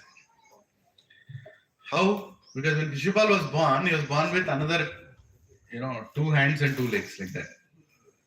Then his mother was like, "Ye kaisa paida ho gaya?" It's like, it looks like a Rakshas. And then there was a prediction. She asked that, can you please tell, the boy who's born like this, how will his death be? Mother should not ask this question, but she asked. And the Akashvani came, whoever touches him and he'll lose his extra limbs, he'll be the cause of his death. And then obviously there was a big, competition kept that who please come, everybody touch my son, touch my son, touch my son, touch my son. People are scared. If I touch this fellow, his limbs are gone, I'll be gone. Then Krishna and Balram were invited. They're related. So Krishna and Balram came and Shishupal was given. As soon as Krishna holded Shishupal, tap, his hands and legs went away. Immediately the mother was like, "Oh my God, you will be the cause of the death of my son, Krishna. You are so dear to me. How can you kill my son?" And Krishna told, "I had no plan to kill this fellow." But anyway, so I promise you that I'll forgive him. I'll forgive him in all situations. I'll not kill him unless there is a dire reason. No, Krishna, 100 times I'll forgive. Like that he told. But 100 was not something that he was measuring. So Shishupal was always envious of Krishna. And Krishna also knows how to make envious person even more. Ekdam, just, जहाँ पे press करने से बहुत दर्द होता है, Krishna keeps a screwdriver in that, and even rotates it. That was the situation of Shishupal. Poor fellow, he went to that. Is there any famous parlor in Hyderabad? Any famous men's parlor? Any name? Huh?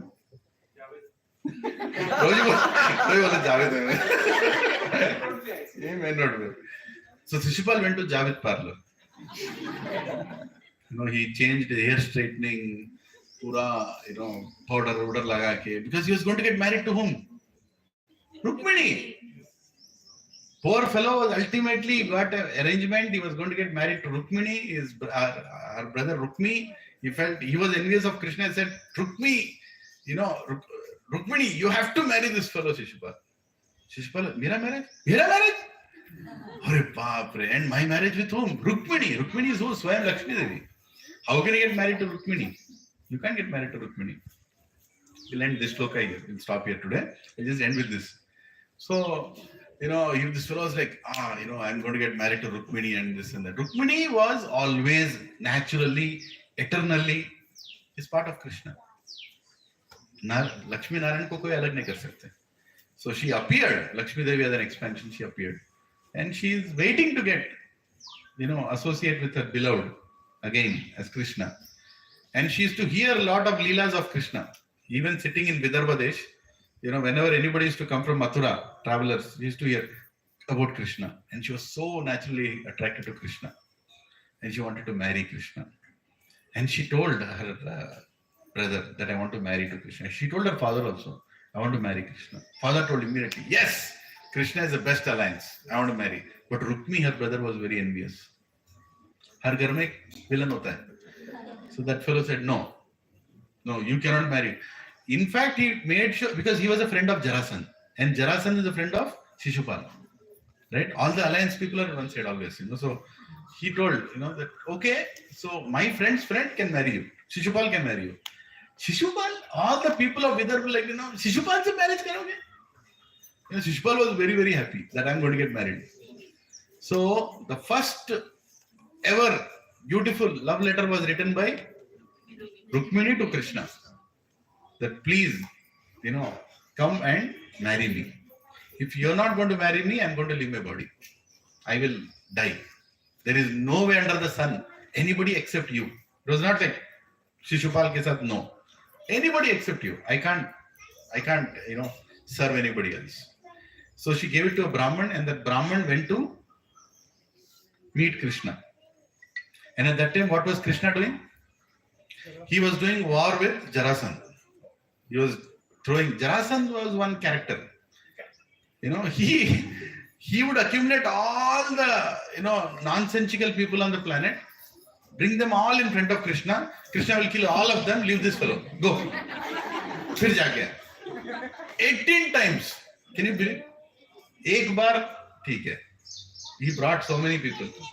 Right? Krishna was saying, why should I go and kill, so many people? He'll tell Jarasandha, tu lekar aa sabhi log. So he'll go, he'll make alliance with so many people, he'll bring all of them and do a war. Krishna will wipe them off. So, he used to only leave Jarasandha. Jarasandha will go again. How can I do this, Krishna? Because his daughters became widow because of Krishna. Because his daughters were married to Kamsa. I'm going to do this. I'm not going to leave this fellow. Again, he would go and bring all these people. Right? So Shishupal was part of that gang. So, by the way, so this time he brought more Sena. He said, this time I'm going to defeat you, Krishna. And at that time, Krishna got a, indication that his love letter came in, in Dwarka. His love letter came. So what is more important? Love letter or Jarasandha? Love letter. Obviously, immediately Krishna said, Jarasandha, you wait, I'll go. Jarasandha, I brought all this army to fight with you, how can I go? Krishna just left.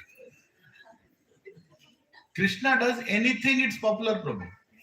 He leaves a war, and what is he worshipped as? Ranchod Rai. Ranchod Rai Bhagwan ki Jai. Go to Gujarat, there is a temple, Ranchod Rai. He left Jarasandha and he just walked away to read a love letter. And he read the love letter. Arey wah, my beloved is calling me, my Lakshmi Devi is calling me. I am going to go now. So he told that Brahmana, go and tell her I'll come. Don't worry, I'll be there. Right? Assurance is there. Now Rukmini is waiting, Now Krishna also does everything in a very climaxical way, Like this whole Bollywood, Tollywood climax udhar se hai. They all copied from Mahabharata, So everything in a climaxical way. So Krishna is like at home, waiting for the right moment. He told Balram that, please come with me to assist this whole thing. Balram said, yes, I'll come and help you in kidnapping. Don't worry. So both brothers are ready. Right? And Jarasandha became also ready because Shishupal told, I'm getting married, please come. Keep all the war aside, let us come and celebrate my marriage. And by the way, she was planning to marry Krishna. I'm going to marry her now. Jarasandha was like, good, that fellow, you better marry. I'll make sure that I'll come and execute this marriage. I'll also be with you. So entire alliance was on one side. They all came to get Shishupal married with Rukmini. And Rukmini is waiting for Krishna. And Krishna is not anywhere. He's not to be seen. Nothing is going on. Everything, all makeup has happened. Then Rukmini told, I want to go to Katyayani Devi's temple. Because I have to go and worship Katyayani Devi, that I need to get, Katyayani Devi means Parvati. I need to get Krishna as my husband. So Krishna was like, okay, he's waiting for the right climax, right? And at that time, she went to the temple. Shishupal also went to the temple. He's standing there, like, okay, now, right after that darshan of Katyayani Devi, marriage is going to happen. That is the plan. Right after that, now everything is fixed.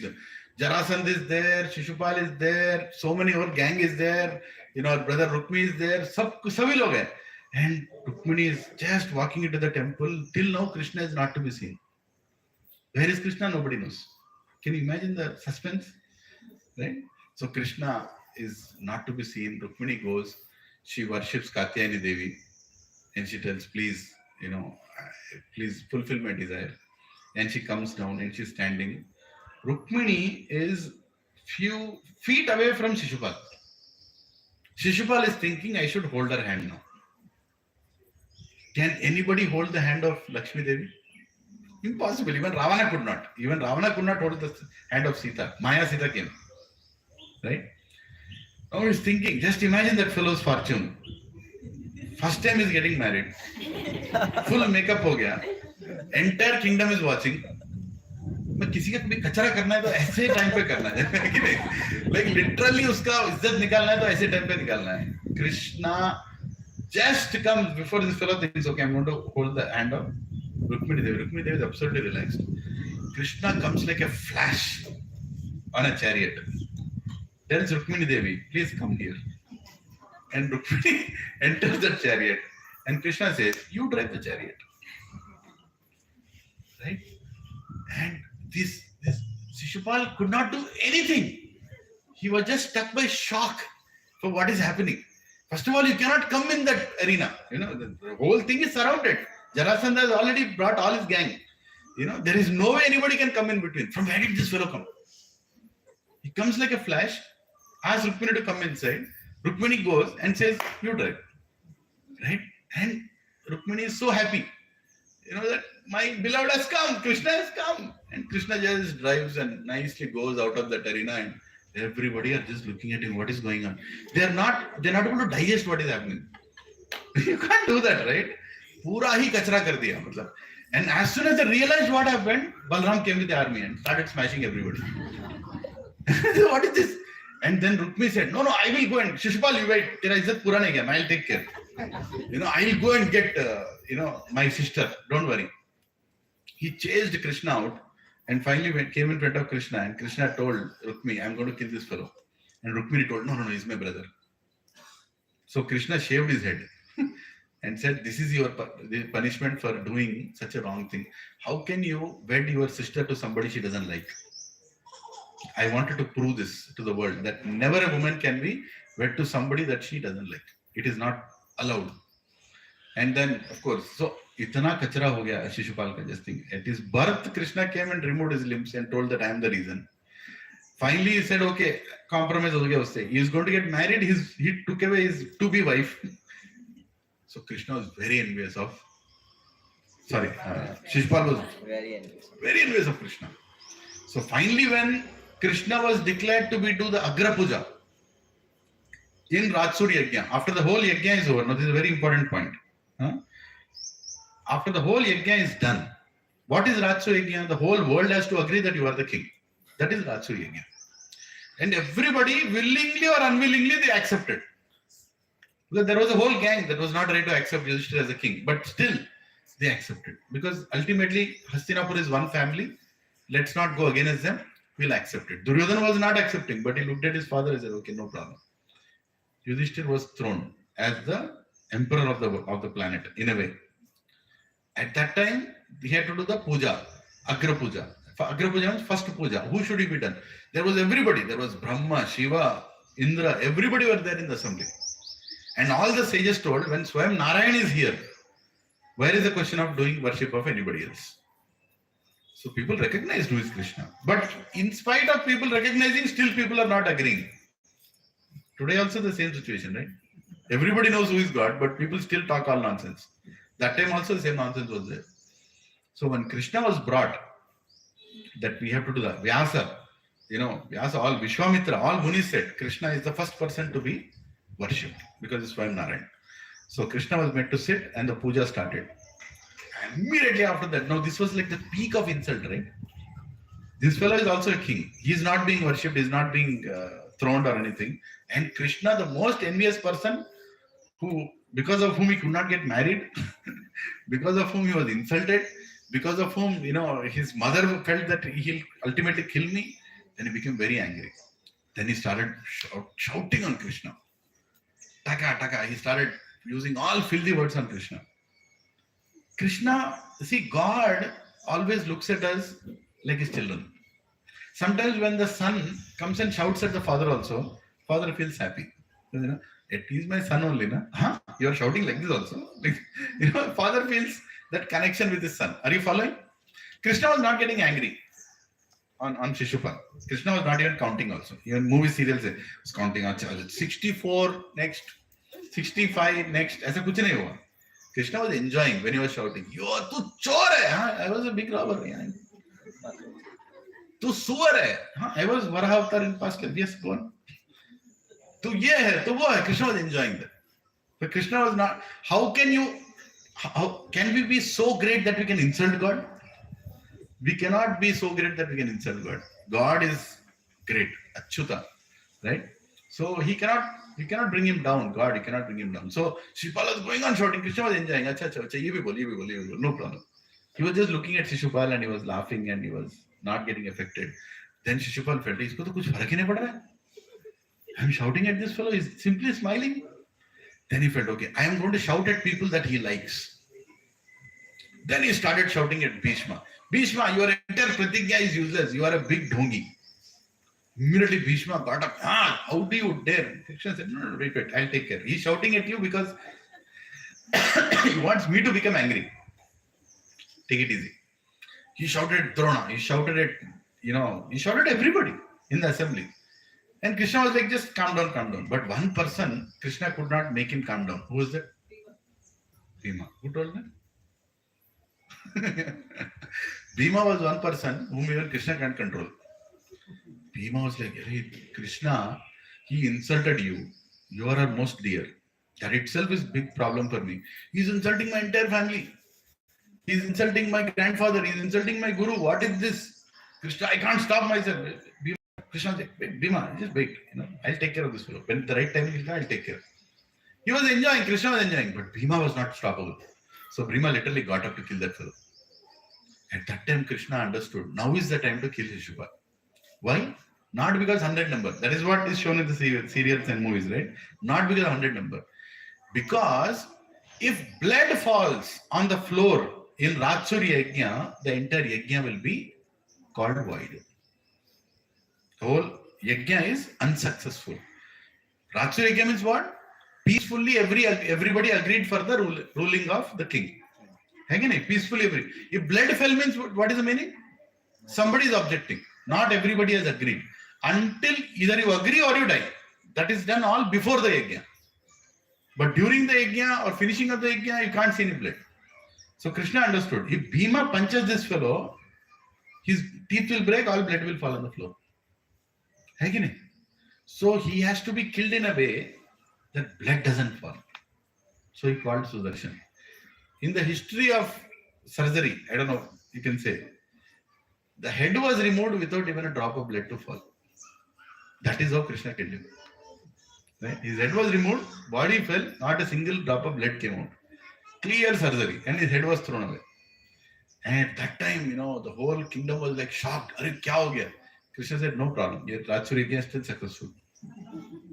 And I made sure that this fellow is gone. Bolo Jai Shri Krishna Bhagwan ki Jai. And at that time, Krishna told that this we have not done as an act of revenge. And it was not like we had greed towards Chediraj. So his son Drishtaketu will be throned as a king of Chediraj. And Drishtaketu came on the side of Pandavas. Even though Krishna killed his father, but he, seeing the generosity of Pandavas and Krishna throning him during the Yajna, after that, he was also thrown to be the king of that kingdom, Drishtaketu. So that is Drishtaketu. Because of Drishtaketu, we went into all this. Who is this Ketu? Hare Krishna. So we finished 4 slokas, but we'll go faster now. You know, sometimes I get tempted to get into Katha. Because Katha is also. Please repeat after me. Janma karma chame divyam. Evam yo veti tatvatah. Tyaktya deham punarjanma. Naiti mameti so Arjuna. Chapter 4, 9th shloka in Bhagavad Gita. Lord Krishna is telling that just by hearing about my birth, my disappearance, and my activities attentively, if you hear and you develop love towards me, Janma karma chame divyam. Everything is divyam. My appearance is divyam, my disappearance is also divyam. Divyam means auspicious and filled with purity. Right?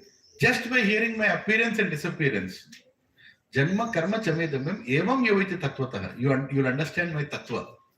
You'll understand who am I? Who is God? By hearing about Krishna, you'll understand the greatness of God. Is that true? Yeah. Janma karma chame divyam evam yoviti tatvatah tyaktya deham punarjanma. When you leave your body, your deham when you leave, and you are supposed to get punarjanma, naiti mameti so Arjuna.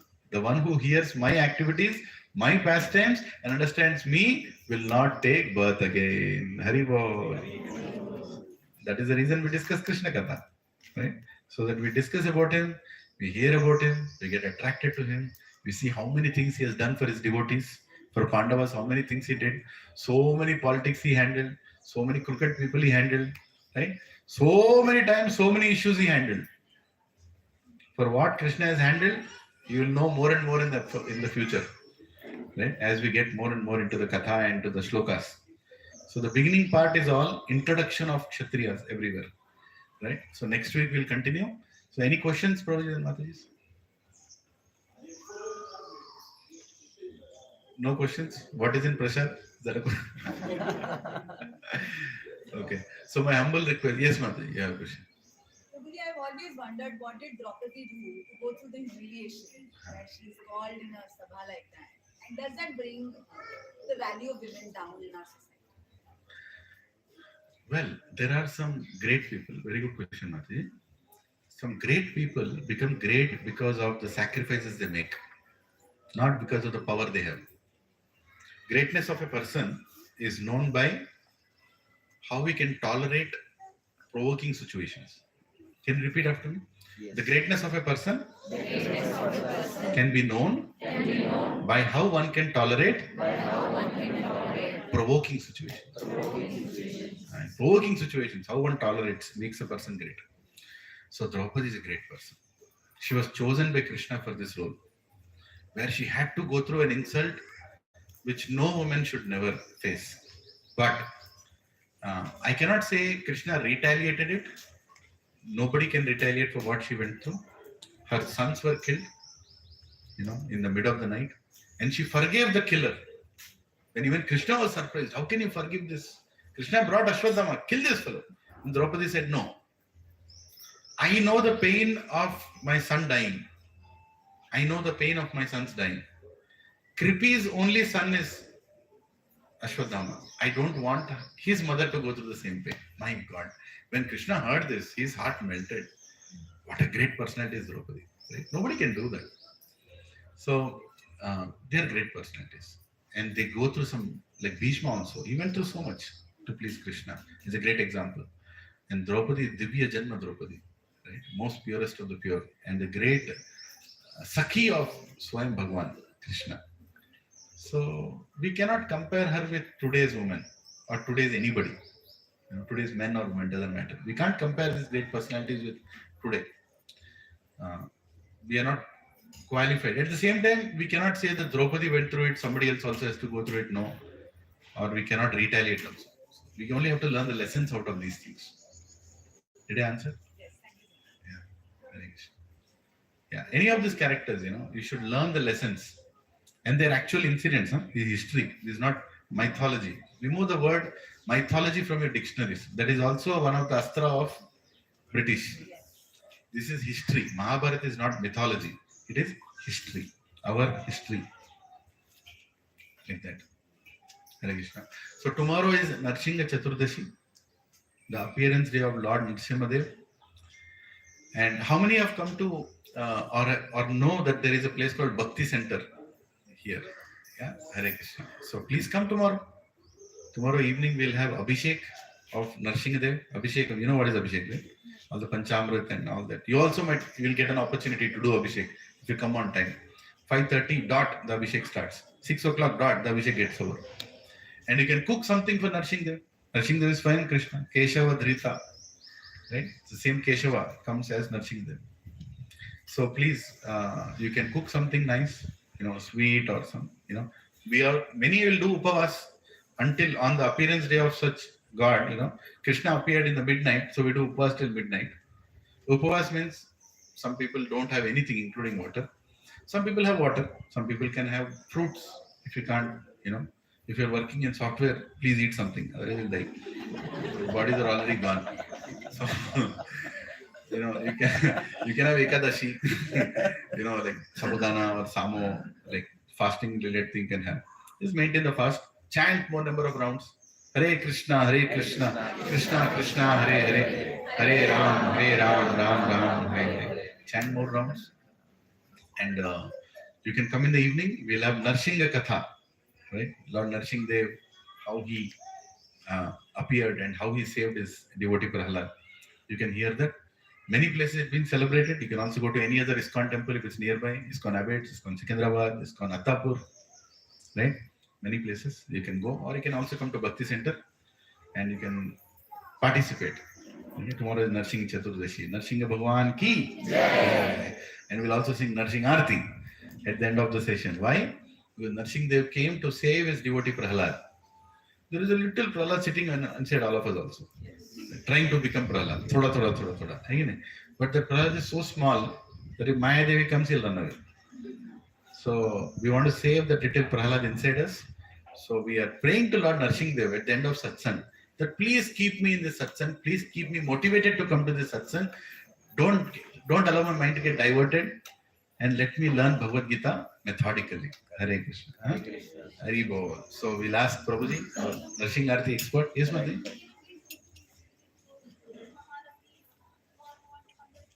Athirathi.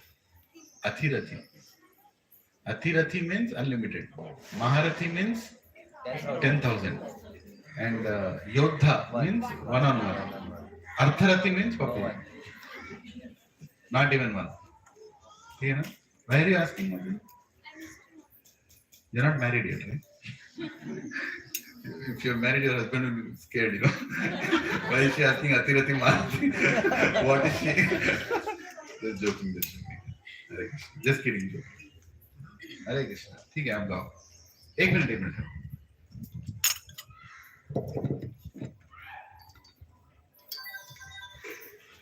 Your name, Mataji? Namaste Narasimhaya.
विघ्नाश नरसिंहदेव भगवान की, भक्त शिरोमणि प्रहलाद महाराज की, ऐसी भक्ति वेदांत स्वामी श्रील प्रभुपाद की, श्रील गुरुदेव की, जय गौर हरि प्रेमानंद, प्रणिल प्रभु की, हरे Krishna. He is my guru. Hare Krishna. So please, everybody, celebrate tomorrow. We have many festivals. Don't just skip away a festival because you're not celebrating the past. It's a very important festival, especially for people who want to make progress in bhakti. Bhakti Vignashka Narsinghadev Bhagwan ki jai. He protects our bhakti. So please, everybody, celebrate. If you can come to Bhakti Center, great. You can bring your family. Come by 5:30. By 8:30, will be done. Hare Krishna. Hare Krishna. Yeah. And you can offer a leaf of tulsi from there. You can wash your hands. Just take one leaf. If you got flowers, you can bring some flowers for Krishna as an offering after the satsang. One flower you can bring, keep it here, or in the beginning or at the end of the satsang. If you don't, then you can wash your hands. Go take one tulsi marani, one leaf by chanting Hare Krishna mantra. Take one because there is tulsi marani right there. Bhakti Pradayani Tulsi Maharani ki. Yes. And take blessings of Krishna. I recommend, I suggest, if possible, if you are not senior architects in software, you can play Dandavat Pranam. Because senior architect ka kamar ud gaya already. So it's very dangerous. So don't do that. But otherwise, Dandavat Pranam, Prabhuji's do full flat. Right? And keeping God towards your left side. You know, your heart is on the left side. So like that. Not a compulsory thing. Straight anyway. And Mataji should not do full Dandavat. They should do half. Right? So this is a normal etiquette. And we'll learn this and we can bring back our Sanatan Dharma and great culture. And for elderly, you don't have to do that. Just do Namaskar. That's enough. Hare Krishna. Hari Bol. Shri Krishna Bhagwan ki. Jai. Mahaprasad ki. Jai. So if anybody wants to sponsor for Prasad, you have the barcode, you have this, you can do. And we'll distribute Prasad in your name to all devotees and also outsiders. Hare Krishna. Hare Krishna. Thank you very much. I have another program today, so I have to leave. Sorry, last week also it happened like that. I love to sit and have Prasad with all of you, but something is going on and a little bit committed. So I have to go to Bachpalli for another program. It's pretty far. Hare Krishna. Thank you very much. Hare Bol. Hare Krishna. Hare Krishna. Please, everybody have Prasad. Hare Krishna.